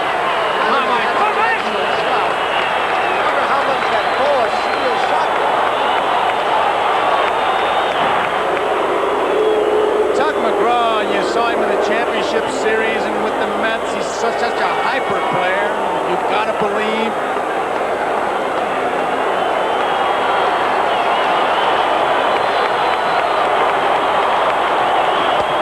High, 2-1. Tony, I gotta believe with all the turmoil they've had around this Philadelphia clubhouse, the Dallas Green and all his players, etc., and being branded the losers from 1964 and whatever, and having to carry that onus on their back for so long, the kind of things that a Rose does or a Boa does when he steals second base definitely has to lift the ball club. 3-1. Mike Schmidt. The score, 4-2. Kansas City leading. We're in the bottom of the third. 2 men out. Mike Schmidt, who struck out his first time up. A good cripple shooter. He'll be looking for his pitch right here. And if he gets it, he'll go to work on it.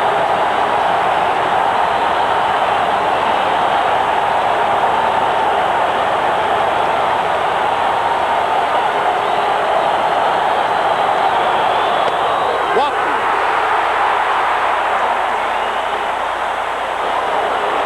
First base on balls given up by Dennis Leonard. Here is Bake McBride, who bounced out his first time up. Schmidt at first, Rose at second. This inning started.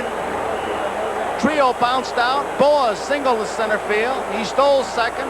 Boone double to left, driving in Boa. Smith single. Boone stopped at third. Smith got caught in a rundown. He was tagged out. 7-5-4-3, but Boone scored. And then Rose hit by a pitch, and now Schmidt has just walked.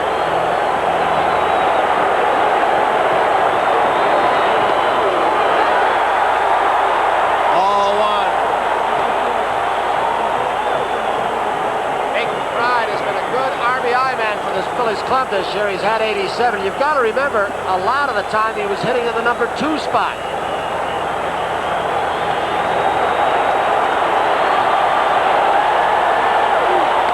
Strike. 1 ball and 1 strike.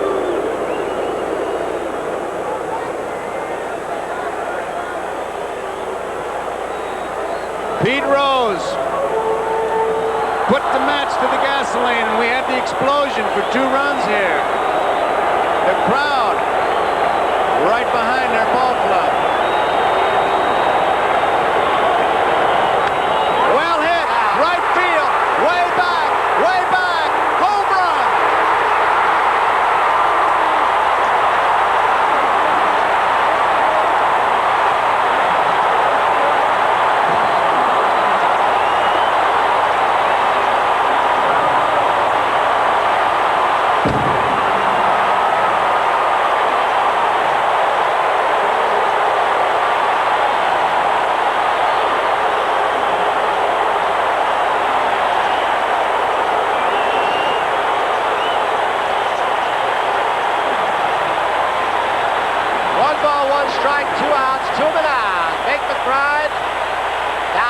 Tried to sink the ball. There's Rose's reaction on the 3-run home run by McBride. The fans want McBride to come back out.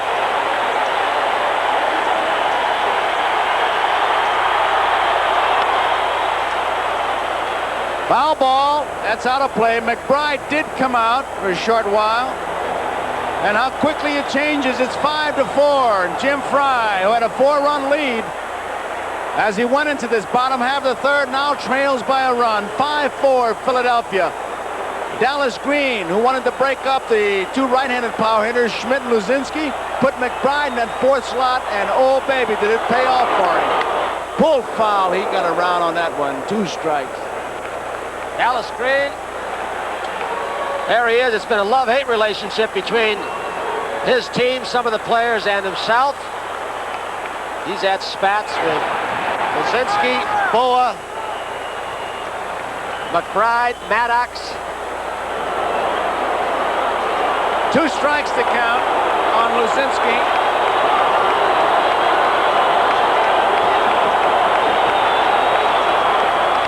Fouls it back.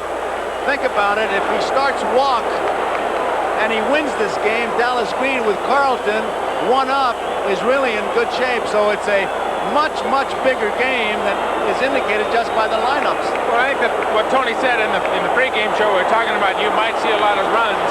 Here in the bottom of the third, we see 9 runs already. He went around, he got him on strikes. That ends the inning, but a big inning for the Philadelphia Phillies. Look at this crowd on their feet as we end 3 innings. The score here, Philadelphia 5, Kansas City 4.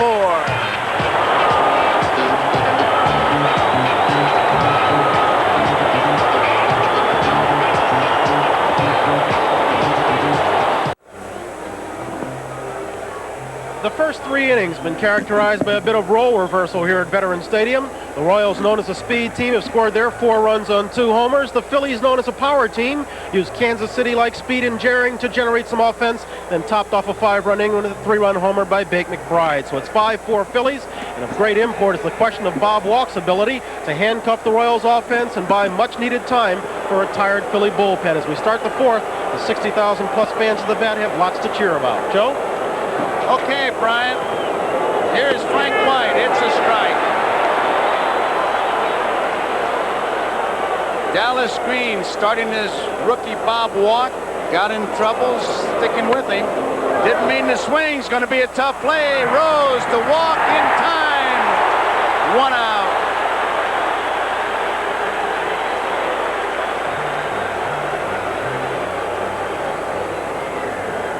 Rose makes this play like he's been playing first base his entire life. Remember, this is just his 2nd year there.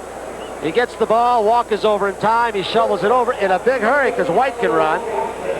He is a very aggressive infielder, Pete Rose. He goes after balls. He might not have the speed of some. Tony, I think he's just an aggressive player, the kind of a guy that just generates excitement. He makes it happen. He's the one with Boa who really woke this crowd up, this Phillies team. They seem to be thinking, well, let's see what happens. And he just makes it happen. Boa, with the steal 4 runs down, I believe forced Dennis Leonard, a veteran pitcher, to lose his composure. Then he hit Rose and the fireworks went off. Boa has it. In time. UL Washington is out. Good play by Boa. 2 up and 2 down. Brings up Willie Wilson. Here's Bob. Go ahead, Tony. Excuse me. I'll tell you one thing. He doesn't miss many balls at all. He has slowed down a step with age. It was a very close play, as you saw UL Washington speed, especially from the left side.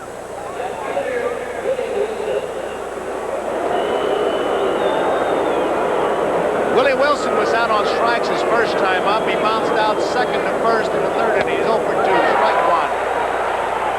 1. 5-4. The Phillies lead. We're in the top of the 4th. Nobody on, 2 men out.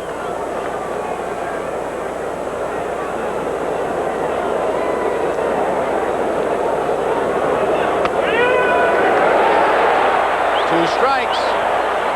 Bob Walk coming right at him. Wilson didn't like the call.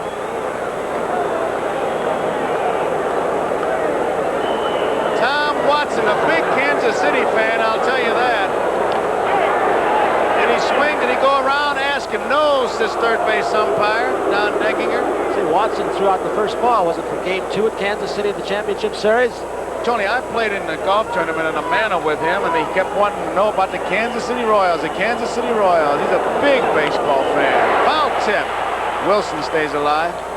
Tommy, Bob Walk right now looks like he's got a little bit rejuvenated.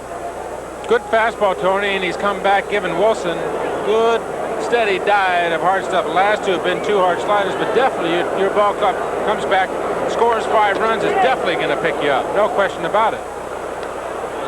He had to feel down. He gives up the 2 home runs and gets his ball club behind 4-0. But this Philly ball club, you know, Rose and Boa, they'll pick you right up, get you right back in the ball game. Fouled out of play. 2 balls, 2 strikes.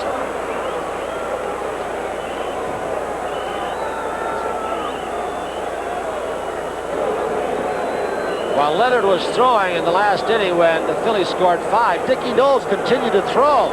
So he's ready. So Dallas Green's philosophy has changed a little bit. He's got a few innings out of Walk. He got the lead back.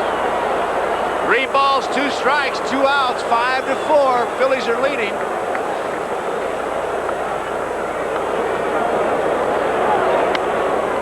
Out of play. Count remains full. He's just throwing the fastball by Willie Wilson.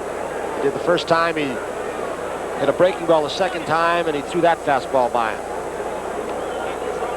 They are really shading him as if he's not going to get around on that fastball. All towards the left field line.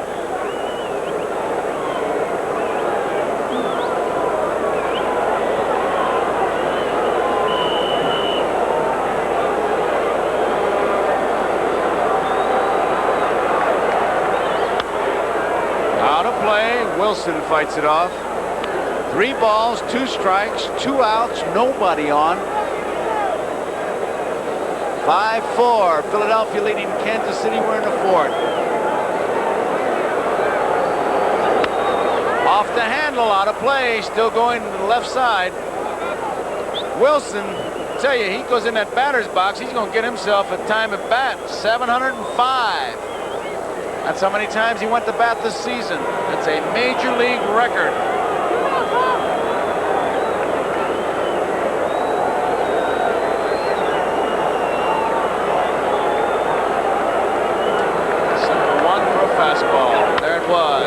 Swing. Mike Schmidt has a big hop. Throw in time. It was close, but they got him. Schmidt to Rose, 3 up and 3 down. And we go into the bottom half of the 4th inning to score here. Philadelphia 5, Kansas City 4, and 2 up for the Philadelphia Phillies in the bottom of the 4th. Gary Maddox, Manny Trio, and Larry Boa.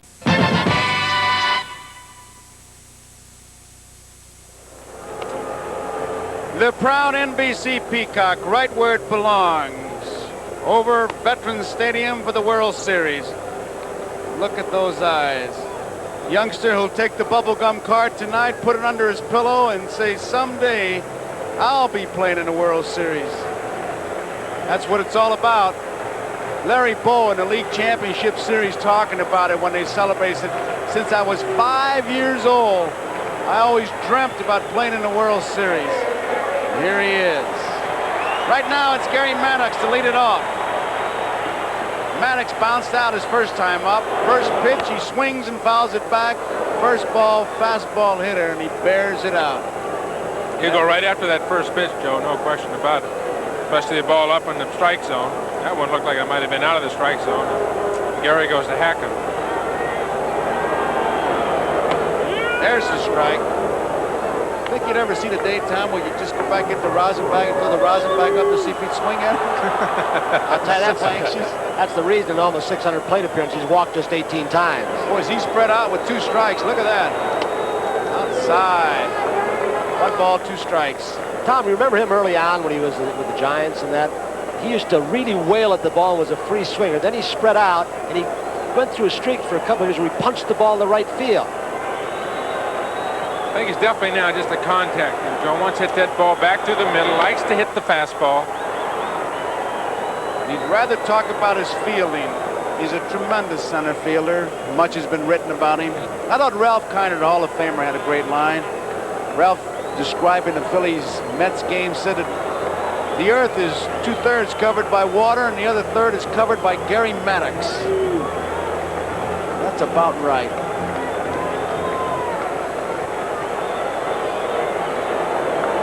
Got him. So there's 1 away in the bottom of the 4th. That's the 3rd strikeout for Dennis Leonard.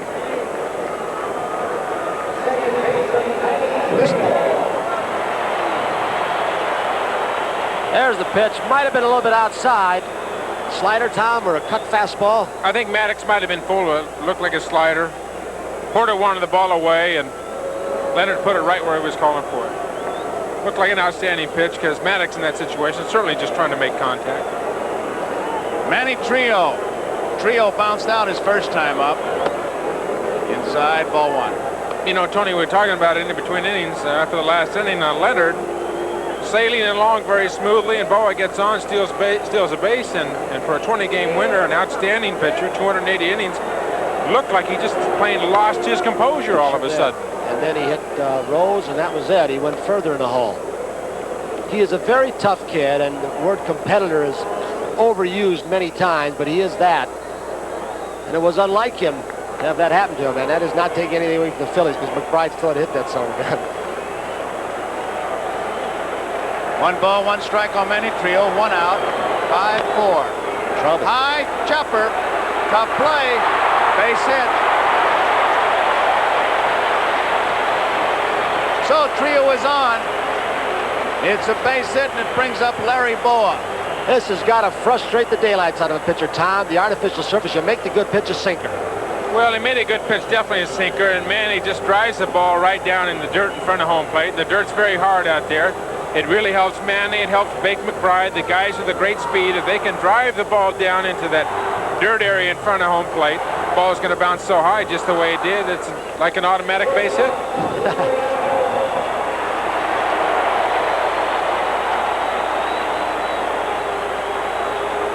Larry Boa single, stole a base, and scored on the double by Boone as the batter. Trio's on at first.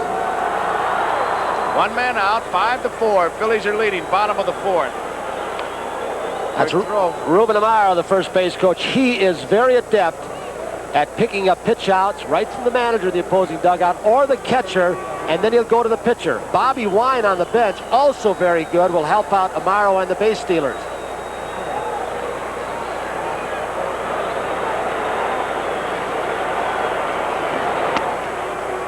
Outside, ball 1.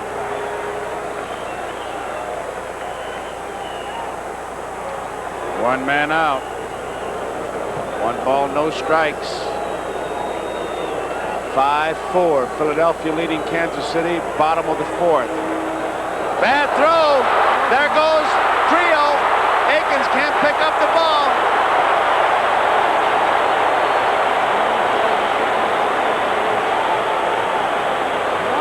So the Phillies, watch his throw. It's a low throw.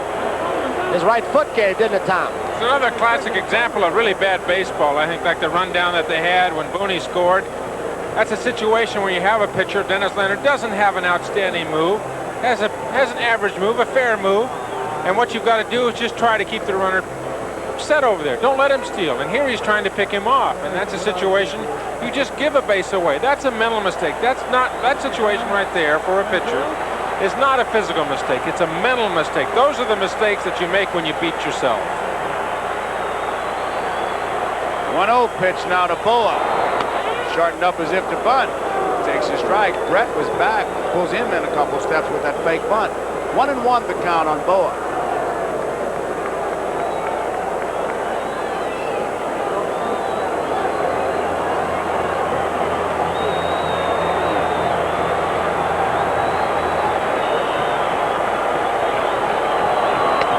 Outside. 2 balls and a strike.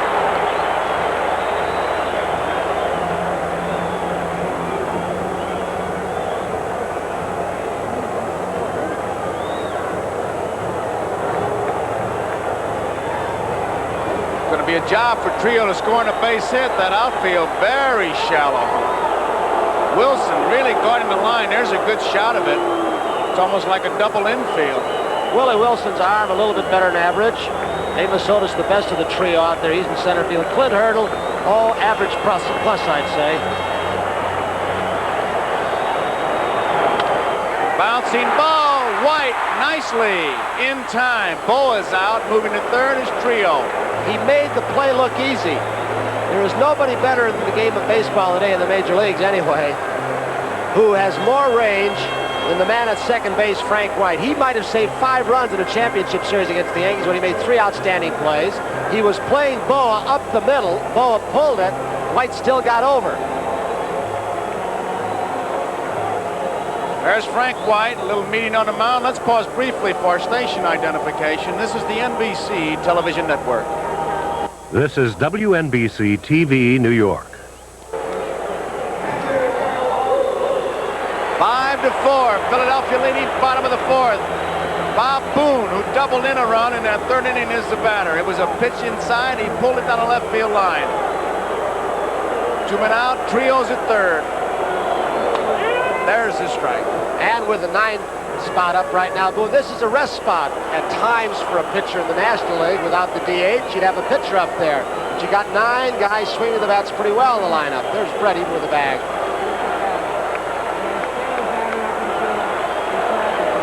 Way outside, almost a wild pitch. 1 ball and 1 strike.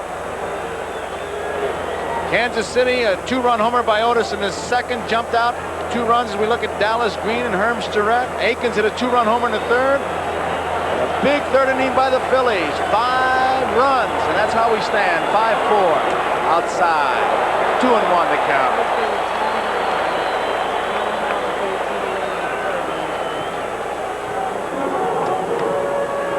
Two balls and 1 strike. Jim Frey looking on. Billy Connors. You think they're wondering if Mr. Leonard is losing it, Tom?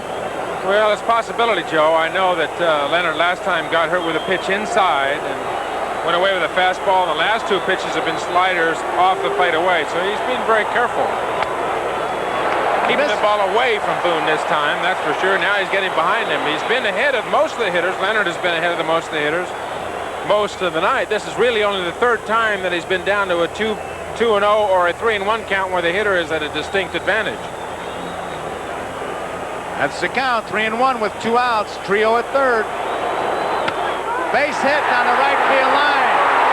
Trio scores. Boone rounding first. He's heading for second. He's got his 2nd double of the night. Phillies lead 6-4.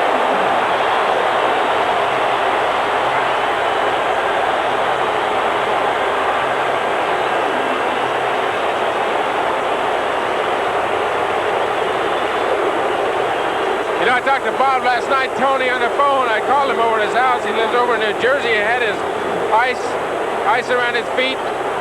Didn't know if he'd be able to play. At least I didn't. I said, how you doing, Boone? He says, fine. I said, you playing? He said, I got this far. I'm not quitting now. And he didn't, you know, he had to go to get an x-rays. Didn't know if he had a broken foot or whatever. There's no way that he wasn't going to play when he got to the park today. Now he's got a double down both lines. And I don't think that pitch was away. It looked like inside or out. It was inside part of the plate, and yet he led with the hands and sliced it in the right field corner. So we're going to have a pitching change, a break in the action with the score 6-4, the Phillies with 2 men out, and we'll be right back after these messages. Beautiful shot of Veterans Stadium here, some 65,000, and what a ball game they're watching. Right now, the Phillies are leading 6-4. We're in the bottom of the 4th. There are 2 outs, nobody on, and the new pitcher is Rennie Martin. Big, tall right-hander, 6'4", 184. Birthplace, Dover, Delaware, still lives there. Rennie Martin.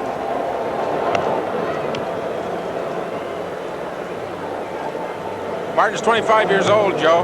Graduate of Richmond University with a major in finance. Very appropriate. Good fastball, riding kind of fastball. Has an outstanding curveball. Curveball that'll break straight down. Really hasn't learned how to pitch yet. He's had such an outstanding curveball through his, let's say, his youth ball and minor league ball. The catchers just continually called for it. And he never really learned how to use that curveball. He's just beginning to learn how to use the curveball. Got to the big leagues and found out that you can't throw the curveball every time to each hitter. You learn how to hit those things up here. Pete Rosen in on-deck circle really studying Rennie Martin as Lonnie Smith steps in the batter's box. He is 1 for 2.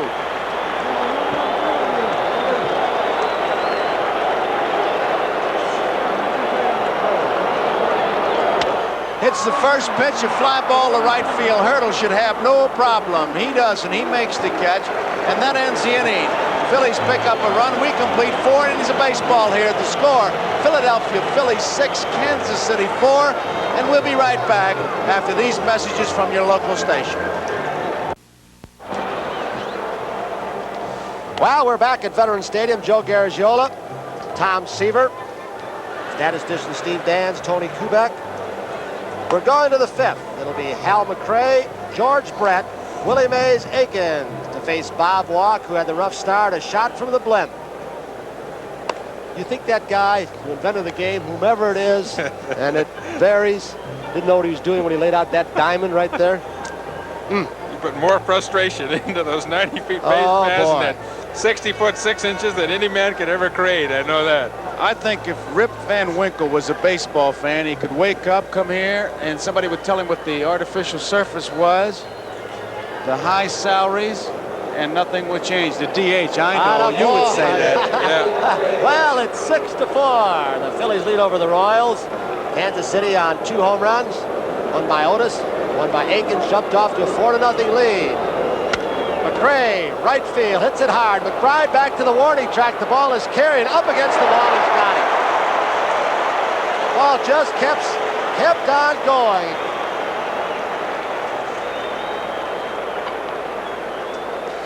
McBride found that wall and just leans back after he makes the catch. At warning track, a great thing because your feet, you can feel it. Your feet tells your brain, hey, we're getting close to danger here. Let's get out of here. He had enough room, makes the catch. So now it's George Brett.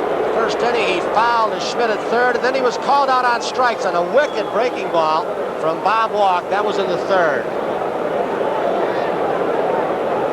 Kansas City, 4 runs, 5 hits. They've committed 1 error. That by Leonard, a wild pickoff throw. Phillies 6 runs, 6 hits. Brett, fly ball, right center field. Maddox back to the wall again. He's fine play by Gary Maddox. He just might be the best in the major leagues, and he might have proved it with that catch. Walker started Brett out 3 times on fastballs, and it looks like he got that one up from George just a little bit where George couldn't get it all. Maddox, of course, Tony, as you say, an outstanding, if not the most outstanding center field in baseball, makes a beautiful catch. Well, I think when you watch Maddox and see where he starts from, because he plays relatively shallow, and he was shading Brett he's about straight away on him, so he had a long way to go to right center field. But there are 2 outs on 2 balls hit fairly well, and now it'll be Willie Aikens, a fly ball and a 2-run home run in the 3rd. They both hit 2 first pitches. It'll be interesting to see what Willie Aikens does.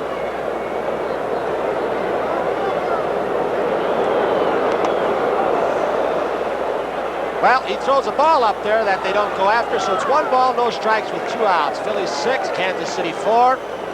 We're in the top of the 5th.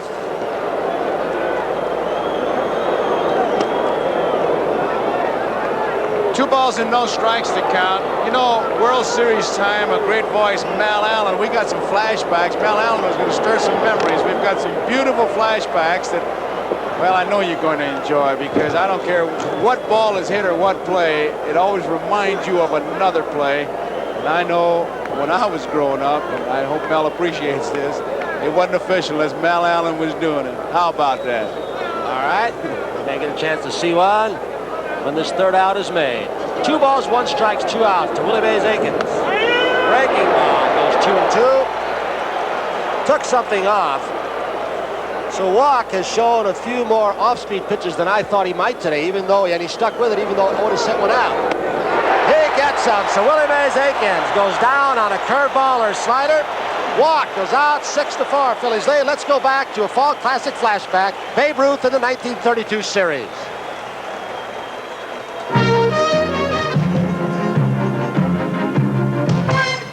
The score is tied at 4-all. Babe Ruth has pointed to the bleachers in Chicago's Wrigley Field. Taunted by the Cubs. Charlie Root pitches. Root swings. There's a drive going to deep center field. Going. It is into the center field bleachers.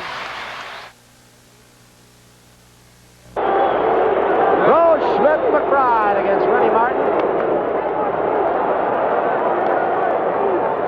World Series records, Babe Ruth number 2 behind Mantle with 18. Here's sidekick, neighbor, Yogi Berra.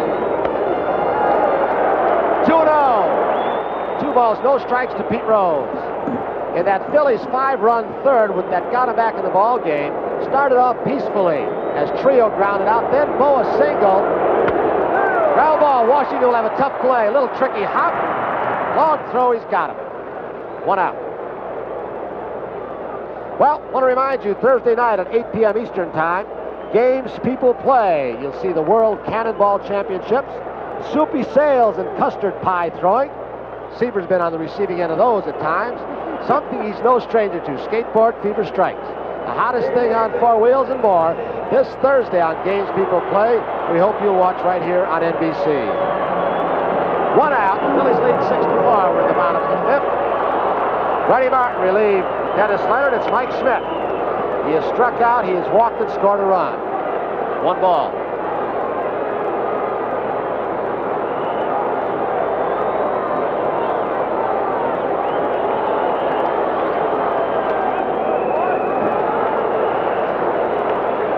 No strike. One thing Schmidt has done, one of his first years in the big leagues, he struck out 180 times. This year he went just over 100 slightly. He appears, Tom, to have moved off the plate a little bit. Well, definitely this year he's moved off the plate, Tony. And over the last, say, 3 or 4 years, Mike has become very selective at the plate. He used to come up and be hacking at everything. He has become a much more disciplined hitter, and he knows he gets up there and he's a much better hitter if he gets in a situation with 2 balls and no strikes, and he'll let a pitcher get behind him, whereas before he used to go up and just start swinging. But he knows that if he gets that pitcher in the hole and he's so strong and he can be more selective, he's a much more effective hitter. Become a very intelligent hitter in the last 3 or 4 years in the big leagues. Outstanding power. Sitting here right now in a 3-1 situation. He's got a pitcher right where he wants him. He walks him on a 3-1 pitch, so Schmidt's on with 1 out, and the Phillies leading by 2 over the Kansas City Royals in game number 1 of the 1980 World Series. Now it's Bake McBride, and listen to the hand. He hit a 3-run home run in the 3rd.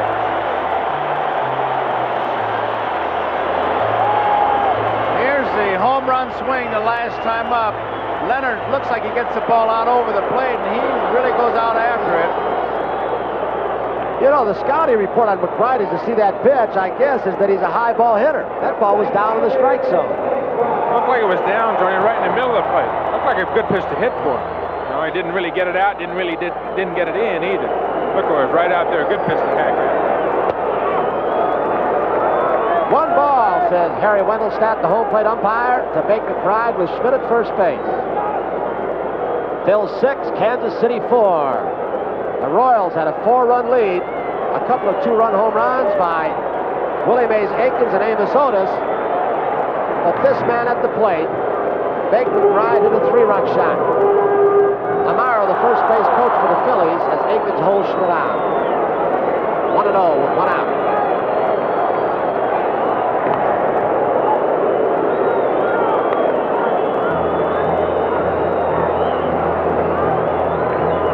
Capacity crowd in the Veterans Stadium in Philadelphia.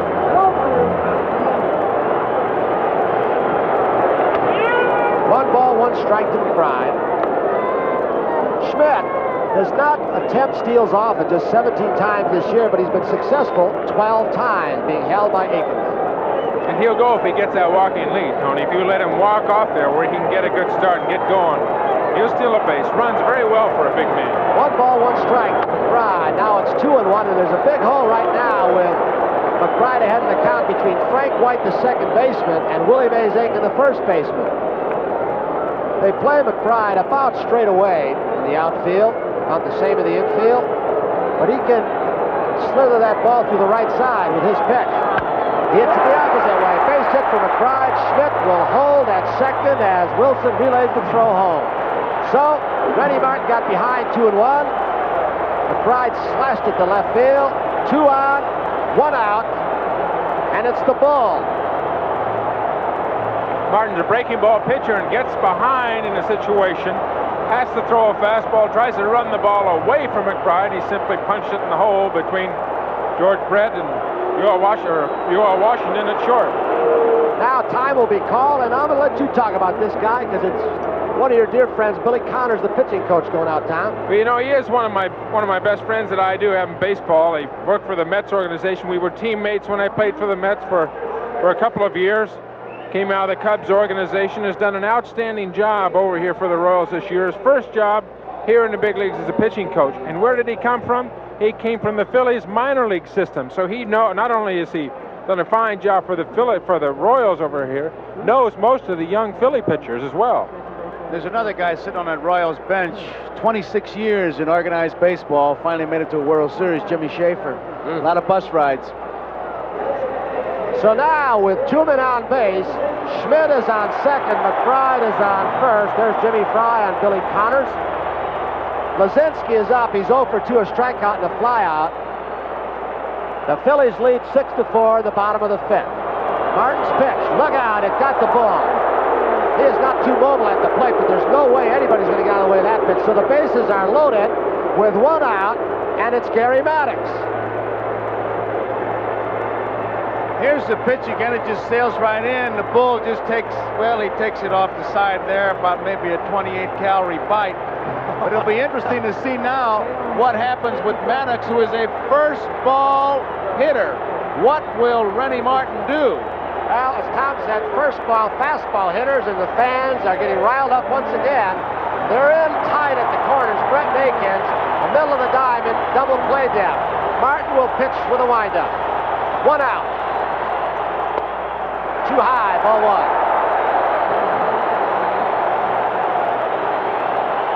One out.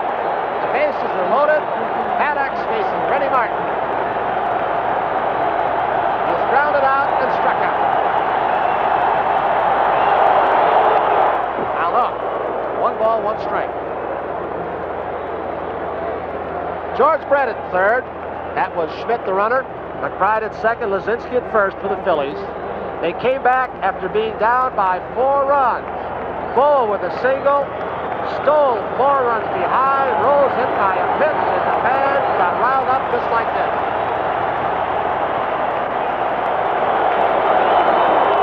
Good curveball, wicked curveball by Rennie Martin. Tom Martin, we've seen him before. It's now 1 ball, 2 strikes.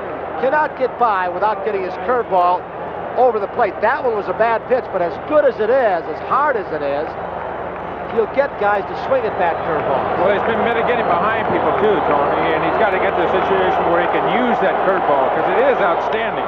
Hit deep to left field, but it is hooking foul. 1 ball, 2 strikes, 1 out. That's a curveball as a catcher. I'd go out there and say that was a hanger. It just hung, and he waited for it, and he was going to tee off on it. I think Rennie Martin already knows that it was a hanger. Look at that stat right there. Hit .750, driving him in from third with less than 2 out. That is outstanding for Maddox. 1 ball, 2 strikes, 1 out. The bases loaded. 2-2. You're pitching right now, Tom. Your curveball's not snapping off. What do you do with the bases loaded? Well, you got to try and get a ground ball here. You're trying to save the run from third. Very difficult guy really to strike out. Personally, I throw a slider away, but Martin doesn't throw the slider. Fastball up and in. It was a fastball. He goes to 3-2 as Porter asks for the appeal down to the American League umpire at first base, Bill Kunkel. He says, uh-oh, the count's 3-2, and the crowd's on its feet. 1 out. Fly ball in field. Set score run. Schmidt is tagging up. Wilson with the throw home. He goes to third. So now the Phillies have the lead 7-4. Maddox drives in another run, 7-4.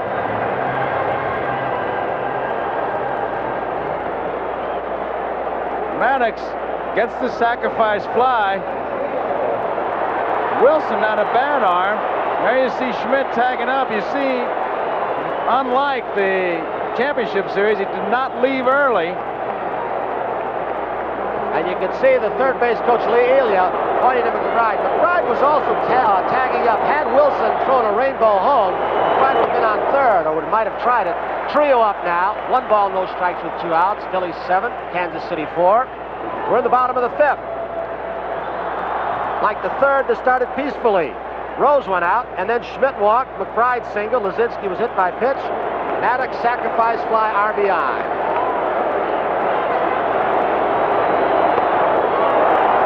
Two and 0 to Trio.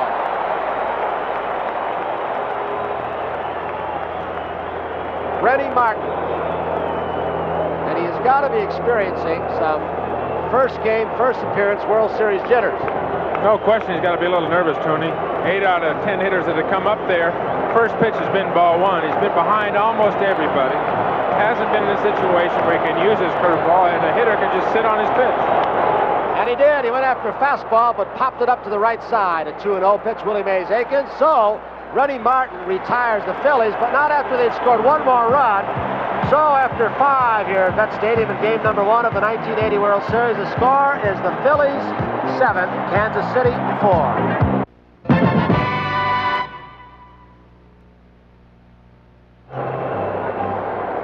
Tony, I have to ask you, as we have this great shot of Vet Stadium, don't they ever ask you about the 2 home runs you hit in Milwaukee? No, every time I go to Pittsburgh and many other places, that's what people remember. Larry Boa facing Rennie Martin, the second pitcher. Dennis Leonard had a comfortable 4-0 lead, 2 home runs, but then he lost it. McBride, a 3-run homer, but Boa is the guy who let it off. 1 ball, make it 2 strikes now on Larry Boa, but it was Boa in that 3rd inning who singled the center, stole second, surprising everybody, I think. Shook up Leonard and went on to score 5. Popped up behind home plate. Porter with the mask off. Wendelstedt right there. 1 out. 7-4. Phils over the Royals. We're in the bottom of the 6th. Game 1 of the 1980 World Series. And while we got a chance here as Boone comes in, he's got 2 doubles. It is really a status symbol, Tom, when you have an assistant in the booth, and I think we ought to give a little credit to Paul Moscow, one of the pitchers. That's Steve Dance to the far left. That guy you know. Tom Seaver. Here he is, there. Put your head out there, Moscow. What Paul is doing, he is in communication with a man with a radar gun and some observations down behind home plate. They are relayed to Moscow, who's charting pitches, and as the series progresses, as Boone goes 1 ball, no strike, we'll be able to tell you a little bit about pitching patterns, whether or not they change, where a guy might hit the ball. With a name like his, though, you better say Paul Moscow if you're going to relay anything. You keep saying related to Moscow, we're going to have a hotline number called or something. Paul Moscow. We missed that this summer, didn't we? 7-4, 1 ball, 1 strike, 1 out. Bob Boone now goes 2 balls and a strike. Boone doubled, and an RBI double in that big 5-run 3rd.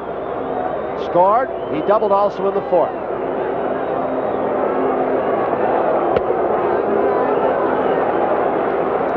3-1. Martin behind once again. They play a game here in Philadelphia with attendance, and they got two numbers up there, 67,342 or 65,791. A lot of people here enjoying quite a ball game. You will not find an empty seat. Boone way ahead. Weddellstat called strike, 3-2. There it is, a very beautiful modern multi-purpose stadium. In fact, on the off day yesterday, the Philadelphia Eagles, on the big second half Sunday, out short hop by White. Over to Aikens, Boone's down. 2 outs. I'll tell you, the umpires, it's an excellent positioning right there as White throws out Boone. But the second base umpire, Paul Pryor, circled around to get the perfect view to see whether it was trapped or caught on the ball hit to White. There's Pryor. He's had World Series experience. Paul Pryor. He's from the National League. So they finally retire Boone. He's 2 for 3, and it's Lonnie Smith. Smith had a part in that third as he takes a ball from Rennie Martin. He singled, but then he got caught in a rundown between second and third while he was being retired. Boone is the guy who scored. Fouled out a play by Smith, 1-1. This man has tremendous speed. In fact, he'll get some votes for Rookie of the Year, I believe, Tom. He had an outstanding year. Tremendous speed on the bases. Something that really makes the Philly club go. You put Rose behind him, and then you got the Bombers, 2 Bombers, Luzinski and Schmidt. Luzinski coming up after him. Looks like Dallas Green loves him. He's a fine, outstanding prospect. Should have a fine career. Chop, Brett behind the bag. He almost lost it. He double clutches. Lonnie Smith's speed as Brett did not have control of the ball. And we just saw the speed of Smith. It really emphasizes the importance of speed, and not only offensive and defensive, but here in the offensive situation, one little bobble by Brett, a guy like Lonnie Smith, with his speed, it becomes no contest. Brett might have a shot at him if he can get the ball cleanly out of his glove and get it away quickly with a good strong throw, but he bobbled it just for a second, and that could be the difference over at first base. We've got time being called right now, some debris out there in left field, so Willie Wilson is going to retrieve it.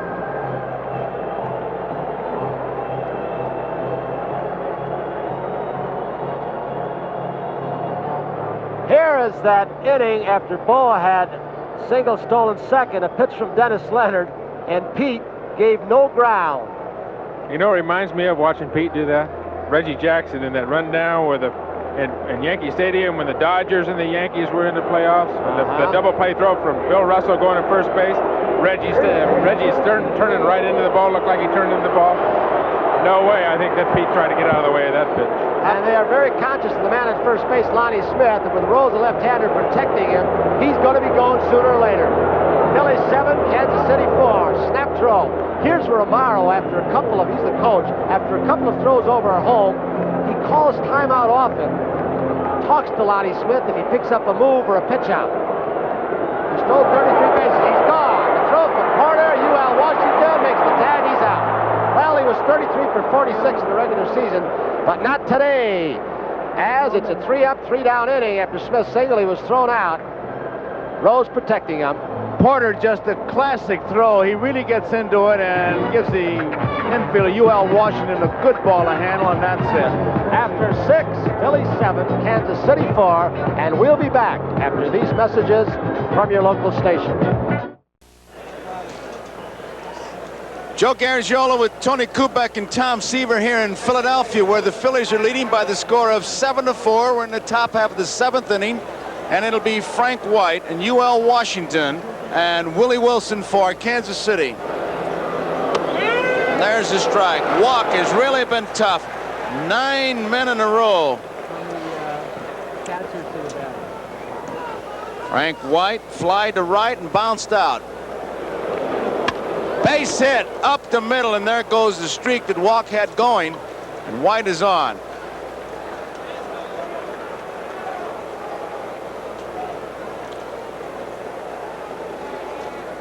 Here it is. It didn't take Frank White long to jump over Walk and break the 9 consecutive retired streak. I'll tell you, that follow-through was not a good one, but it might have saved him from taking one off the kneecap or shin, because that ball was really drilled. So White is on, and here is UL Washington. 65,791 here in the ballpark.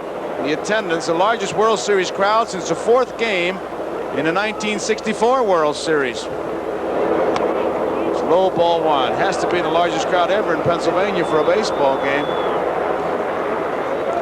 1 ball, no strikes. There's a shot of it. And tomorrow night, Carlton against Gura. Bullpen for the Phillies gets busy. Foul out of play. 1 ball, 1 strike. Here's Saucier, left-hander. Kevin Saucier. That's Tug McGraw sitting right behind him. He'd like the day off, I gotta believe, Tom. No question he'd like the day off. Worked very hard in that championship series. Very hard down the last month of the season or so. Really is the fella that came on in the last half of the season, saved it for the Philadelphia Phillies. Hadn't been for Tug, you can say it for a lot of people in that ball club, but at the end of the season, had not been for Tug, they wouldn't be here. Line drive, left field. Lonnie Smith played him perfectly. UL Washington is out number 1 in the 7th inning. The ball was hit hard, but defensed well. That's what the charts are all about. They got him positioned perfectly, hit well, as you said, Joe, but on the first step, once again, Lonnie Smith fell and almost went to the turf. Willie Wilson, the batter, he's 0 for 3. He struck out in the 1st inning. He bounced out 2nd, the 1st, and the 3rd. He was out 3rd, the 1st, and the 4th. Really taking a good look at his third base coach, McKenzie. It's a 7-4 score. Philadelphia's out in front. It's a strike. He'd be bunting for the base hit. No sacrifice here. He is not yet a proficient bunter. If he ever gets that down, can you imagine what he'll do with about 230 base hits this year? People down there talking, Tony said if he could learn to bunt, very difficult to bunt, I grant you, on AstroTurf. But if he could learn to bunt, they say he'd hit at least 350. This is a strike. Every time I hear that, it just reminds me like if a guy would say if Sinatra could only learn how to sing opera. And here's a guy with the years that he's had if he learned how to bunt. Been switch hitting just 3 years. There's White being held by Rose. And it was Chuck Hiller, who was a coach for Herzog at Kansas City, who really worked with Willie Wilson. Outside. 1 ball, 2 strikes. He just convinced him that all you have to do is hit the ball down, hope it bounces twice, you got yourself a base hit. He's a cut and slash guy. He only walked 28 times this season, so it's hard to give him a base on balls. Here's a 1-2 pitch. There goes the runner. It's low and inside. Boone can't make the play, and White is on at second base. Stolen base. 7-4 is the score. Phillies are out in front. We're in the 7th.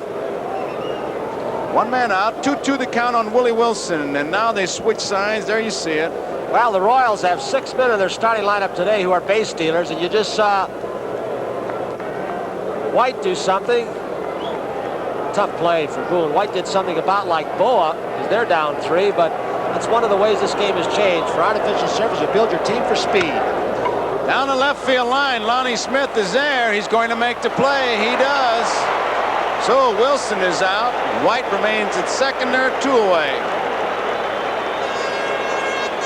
The batter is Hal McRae, who walked in the 1st inning. He singled and scored in the 3rd, and he flied to right.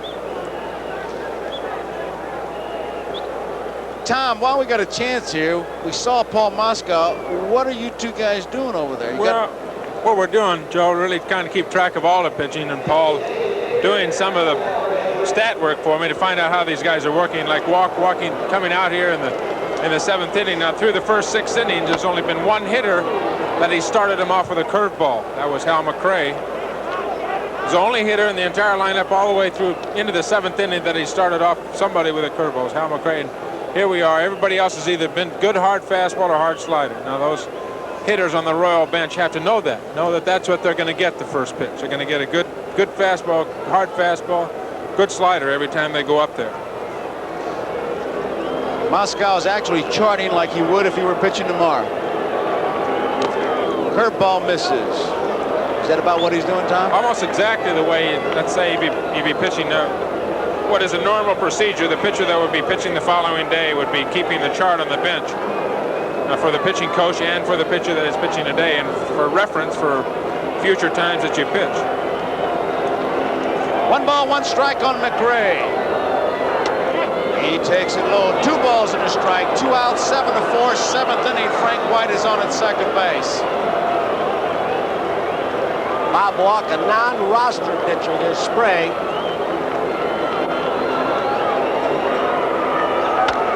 High hopper, Mike Schmidt is going to go to first base. There's a throw. That ends the inning.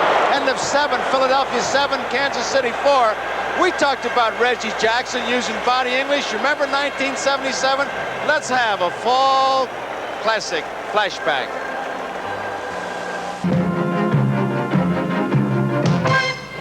The Dodgers are leading 3-1. Thurman Munson on second, Reggie Jackson on first. Lou Piniella lines to Bill Russell, who steps on second, throws to Garvey. The ball hits Jackson, and here comes Tommy Lasorda. Good right in the way. Hi, Gary. Tommy, listen, first of all, the ball's a line drive, right? Yeah. Okay, if the guy picks up the ball, he thinks Russell's going to catch the ball. Now he starts heading back towards first. And Billy throws the ball to first. I mean, what do you want? He was standing there. Bill, He made no attempt. He didn't do it intentionally, Tommy. He didn't do it intentionally. He's got to give the...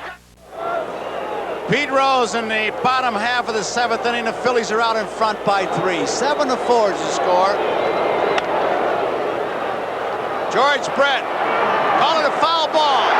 They call it a foul ball. I'll tell you, both umpires hesitated a little bit right there, Joe. Yes, they did. Wendelstedt was waiting for Denkinger and finding the teamwork really meshed, because that's what you don't want is a double decision. Here it is, check swing. Wendelstedt is waiting to see where it goes. It's his call before it gets to the bag. Third base. Afterwards. And Wendelstedt made the call right there. Boy, I'll tell you one thing. They waited and made sure, and that was so important in that call.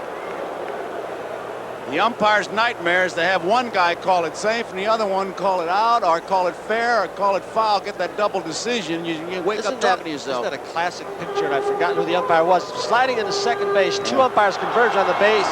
One with a safe sign and one with a hand raised for the out. Yeah. Outside. No, says Wendelstedt. We're all getting the dirty go from Luciano over here. I don't think he likes us anymore. 1 ball and 2 strikes. Pete Rose. Rose 0 for 2. Hit by a pitch, came around to score, and then 5-run third. Bouncing ball to UL Washington. 1 out.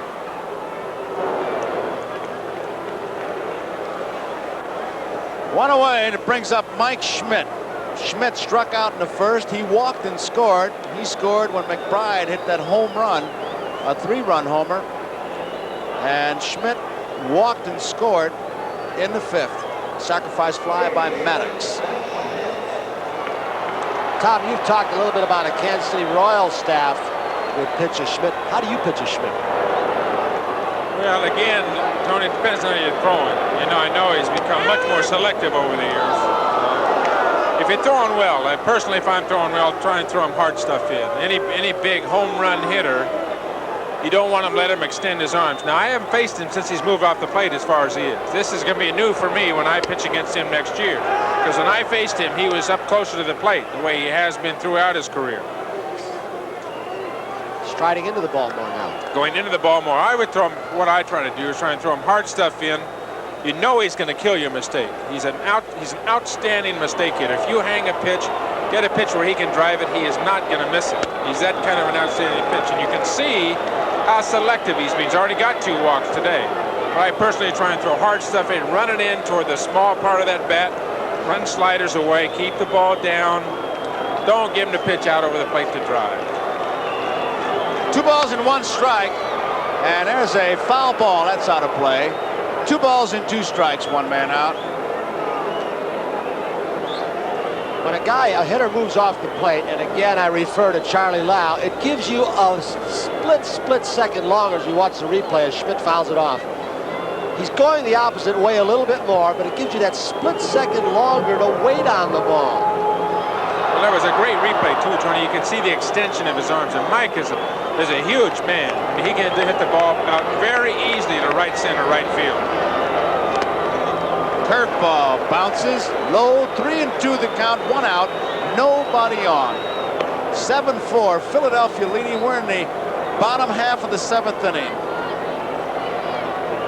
It's quite a stat that we just saw. He broke Eddie Matthews' record for third baseman. Eddie had 47. 3-2 pitch. That's fouled out of play. Tomorrow night, Steve Carlton against Larry Gura. In this game that Bob Walk has given Dallas Green, I tell you, it's almost like just a big shot in the arm. There's everybody talking about the pitching staff and how they had to battle the Pittsburgh Pirates and the Montreal Expos to win it, and how they battled Houston. Now here, trying to give Carlton an extra day's rest, and they're 3 runs ahead in the 7th. Brett to his left, can't get it. Washington deep in the hole, no way. And Mike Schmidt, for some reason, stopped. And then he went through. He almost got thrown out on that. He thought that ball was in left field. He thought Ruben Amaro was giving him the take her easy stone. You can see him right now, or he may have thought he said round the bag, it's through, but that'll give you the idea of the aggressiveness of the Kansas City infielders. Here's our left center field camera. Right there, Schmidt thought, or just after he goes out of the pitch, he thought Amaro's saying rounded, it's in left field. UL Washington showed his speed and quickness by stopping it from going to left. Ball just got by George Brett. Strong arm. Washington, of course, not seeing him play very often. Outstanding strong arm. Mike looked like he got with his hand in a cookie jar when he got about 10 feet from first base, didn't he? Your guy in Cincinnati, though, Concepcion, has that play where he bounces it on the artificial surface and it picks up speed, which is a good play. I'm not sure it's the quickest way to get a throw over there. I tell you, the games we saw him, it worked.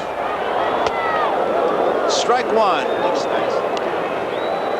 I'm not going to argue with you. Today's Columbus Day. No, that was. I don't argue on my holidays. 2 days ago. One reason might be that David Concepcion's out in Los Angeles with about a 10-inch scar on his elbow. He just had some bone chips taken out of that elbow. That might be one reason he's been doing that, too. Pitch out, nothing going on. You know, mentioning Houston, and maybe we waited a bit too long, but certainly congratulations to Bill Verdon and that Houston ball club. What a tremendous, tremendous season they had. And doggone it, I heard Gossage, whether he was misquoted or not, say the whole season was wasted. Baloney. The year he had, you don't waste a season like that, not with one pitch. The Houston Astros battling all the way. Tragedy. Lost J.R. Richards, Cedeno, and kept battling. The Yankees, what a year they had. Just a tremendous year for baseball. These Kansas City Royals, they just kind of laid in the bushes, and when it came time to play, they played. They were 20 games in front in August. Swept the Yankees 3, but it's a good season. Our congratulations to Houston, New York, certainly here. Line drive, base hit. Mike Schmidt stops at second. Whoops, get back there.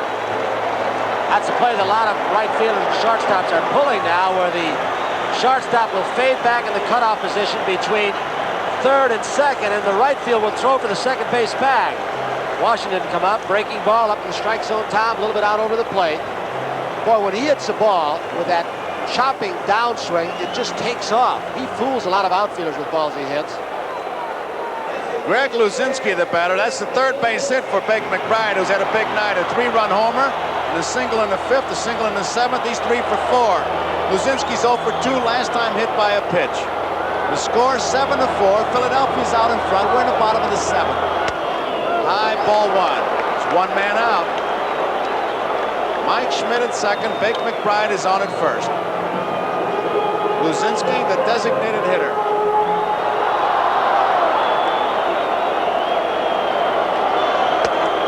Misses. 2-0.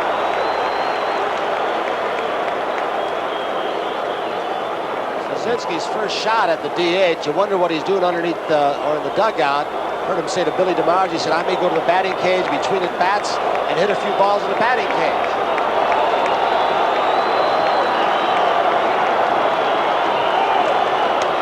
There's his strike. Hal McRae is a DH. He has made a science out of it. It's not as easy as it sounds because you got to stay in that ball game when you're not in the ball game.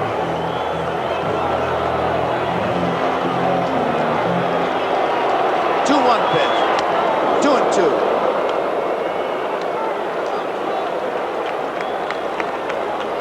Kansas City bullpen action. Luzinski with the count of 2 balls and 2 strikes, 1 out. Phillies leading 7-4, bottom of the 7th.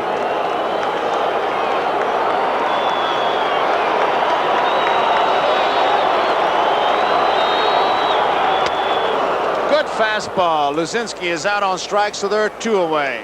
Schmidt remains at second, McBride at first. Rennie Martin, who we talked about being a curveball pitcher, simply throwing a fastball right by Greg Luzinski, who's not too shabby a fastball hitter, but he's keeping the ball away from him. There's the action. Marty Patton in the Kansas City bullpen.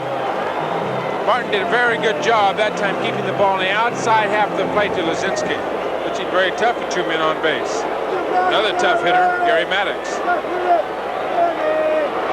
First pitch, he hits a high fly ball, center field. Otis is there. Otis makes the play, and that ends the inning.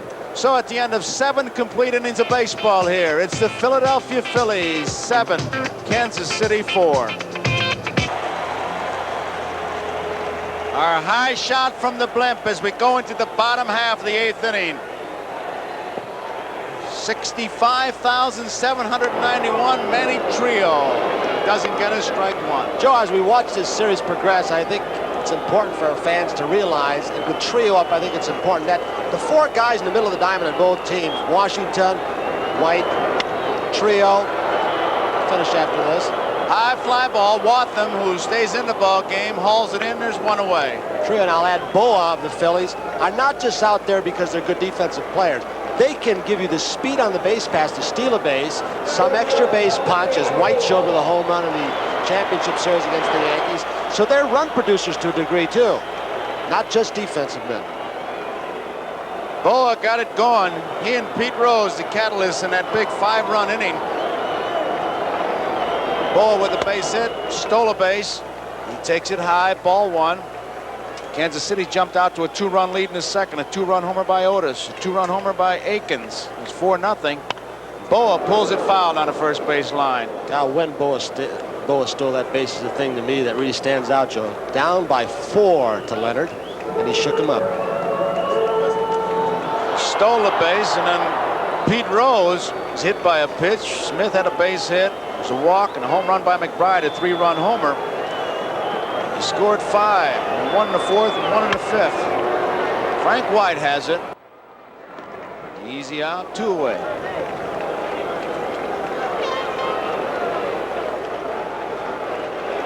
Here's Bob Boone. Boone doubled and drove in a run, later scored in the 3rd.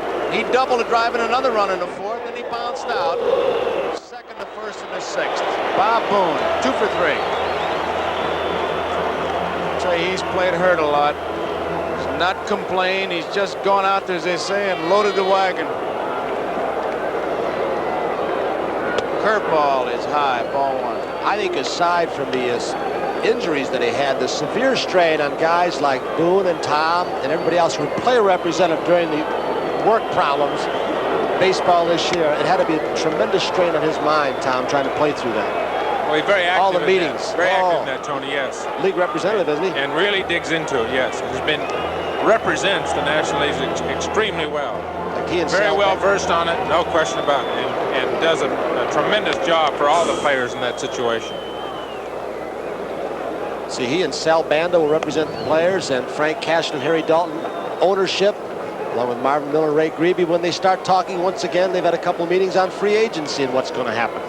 2 balls and 1 strike, 2 outs. Bob Boone, 7-6, Philadelphia in front.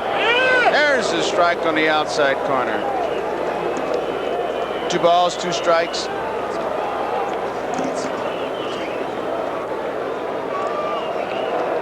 Nobody on. Boone, a foul ball. Just barely foul. The first base umpire, Bill Kunkel, raised his hands. There you see him. Very quietly, Rennie Martin. He's been in, this is the 2nd World Series, Bill Kunkel, former American League pitcher, Yankees, Kansas City. But Rennie Martin very quietly has just kind of held his team in this ball game, Tom. Came in and didn't really do a terrific job, was getting behind people, etc. But it seems, you know, more time he's been in here, the calmer he's gotten, the more he's gotten his feet on the ground, same way that Walk did, no question about it. 2 balls and 2 strikes with 2 outs. Hot smash in the right field. And Bob Boone is on. That's his 3rd base hit of the night. He was really limping down to first base. On that angle we've talked about, and now 2 outs he's on. And look at Boone. He's hit 2 balls down in that area. Jimmy Frey's coming out as we're showing this replay to you. There's the new right fielder. We told you that earlier. Watson pitch it, stayed in the game. He's going to make a pitching change. Marty Patton has been throwing for Kansas City.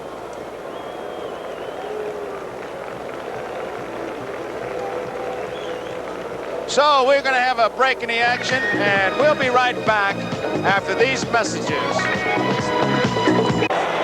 2 men out. 8th inning, 7-6. Philadelphia leading.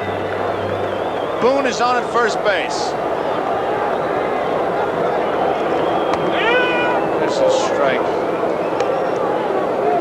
Eldon Ocker threw like that. Frank Laga. Remember that as we look at Bob Boone. He's Abernathy. He's not down as low. Do you think it's Abernathy and Dick Hyde and some of those guys? Do you think he's pretty low? Yeah, he sure is. He's come pretty low. Going to be a tough play. UL's only play to first base. It is in time to get him. Beautiful play by UL Washington, who has really been some shortstop. So that ends the inning at the end of 8 innings. As we look at Tug McGraw, the score here, Philadelphia 7, Kansas City 6. And due up in the 9th inning for Kansas City, Frank White, UL Washington, and Willie Wilson. Top of the 9th, Frank White, who is 1 for 3, leads it off.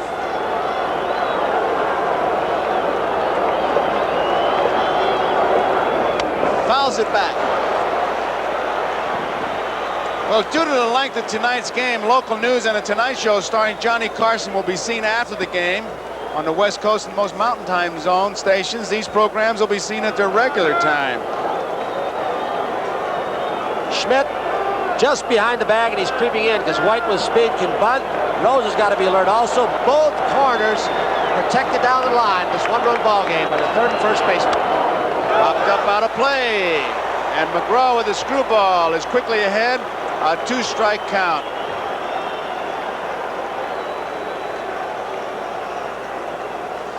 Well, they've posted on one of the scoreboards here in Veterans Stadium tomorrow's pitchers. Game 2, Gura versus lefty. That's all they say around here in the town. When they say lefty, the people in Philadelphia know exactly who it is, Steve Carlton. Mike Schmidt, big hop, long throw, 1 out.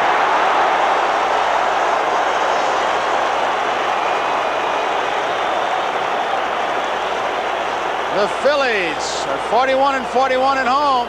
A little trickier to look because he was up close and the ball hit the dirt, almost handcuffed him.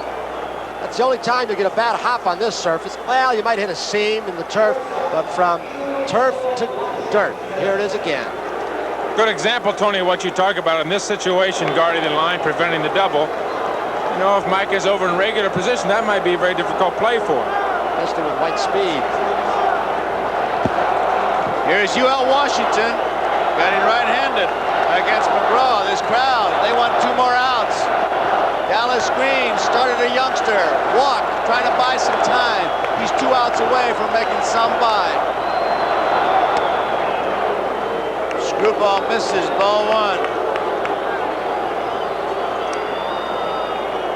Royals with 3 home runs, all 2-run homers. 2 by Willie Aikens.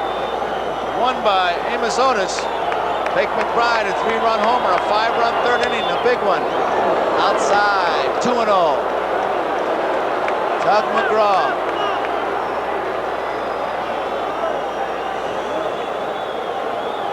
(7-6). Philadelphia leading. 1 out in the 9th. UL Washington, excuse me, Joe. UL Washington with a little more punch right-handed. That's his natural side. Out of play. 2 balls, 1 strike. Tug McGraw, Joe, using every pitch that he has in his book. And he has the confidence to throw any one of those pitches. 20 saves this year for the Phillies. Has 164 saves lifetime. You now Washington, 5 home runs from the right side, 1 from the left side this year.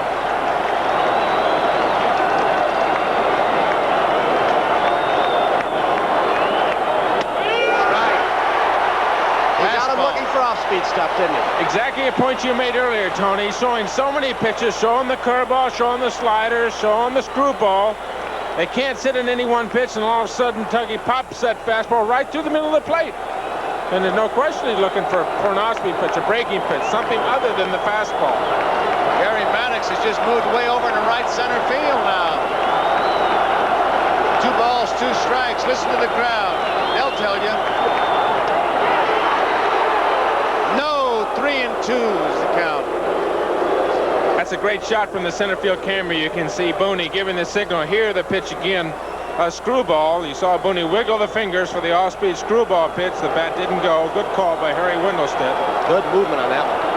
Excellent movement on that pitch. Now the count 3-2. What are you going to throw? What's the hitter going to look for? You can see Boone fastball. It's going to be a fastball.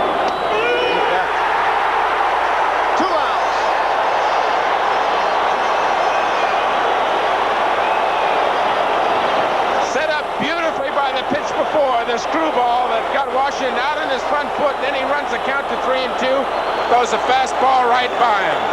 Tug McGraw, the guy that's been the entire Philadelphia bullpen, coming out in the late innings down the last half of the season.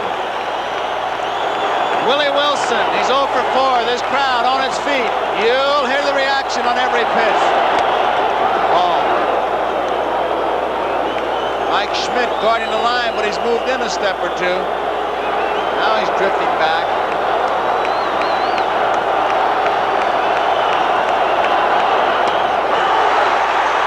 One and 1 to count. 9th inning, 2 men out, nobody on. Philadelphia 7, Kansas City 6.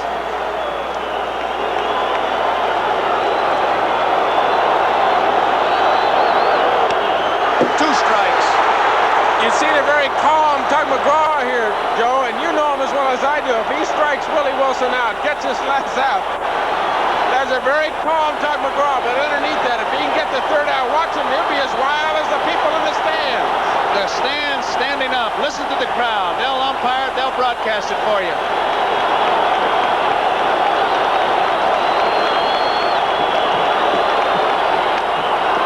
Foul ball. McGraw, very calm, screwball. But as Tom Seaver just said, I guarantee he'll come off that mound. He'd be able to thread a sewing machine while it's running.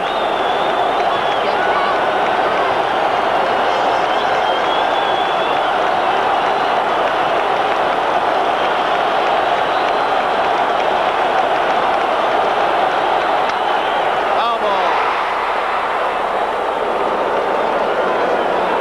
It's fastball, Tom. You tried to bust it by him inside. The outfield has moved a little bit deeper now to Wilson with his speed, and he can turn a single or a double in the inside the park home run. We've seen him do it twice last year. Got to protect those alleys.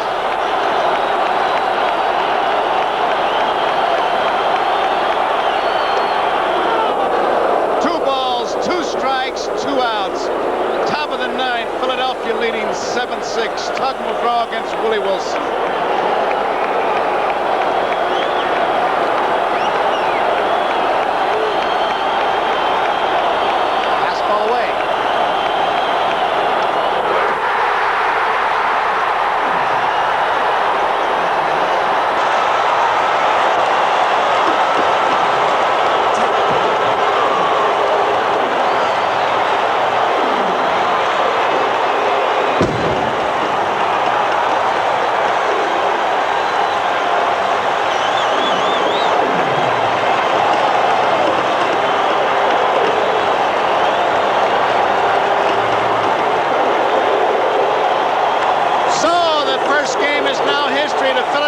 Phillies, after giving a 4-run lead to the Kansas City Royals, Phillies win it 7-6. Home runs by Otis. Aikens had a pair. Bake McBride had a big home run for the Phillies, but it's a 7-6 win. Philadelphia over Kansas City. The winner is Bob Walk. The loser is Dennis Leonard. Quite a ball game here. This crowd really reacting. A big win.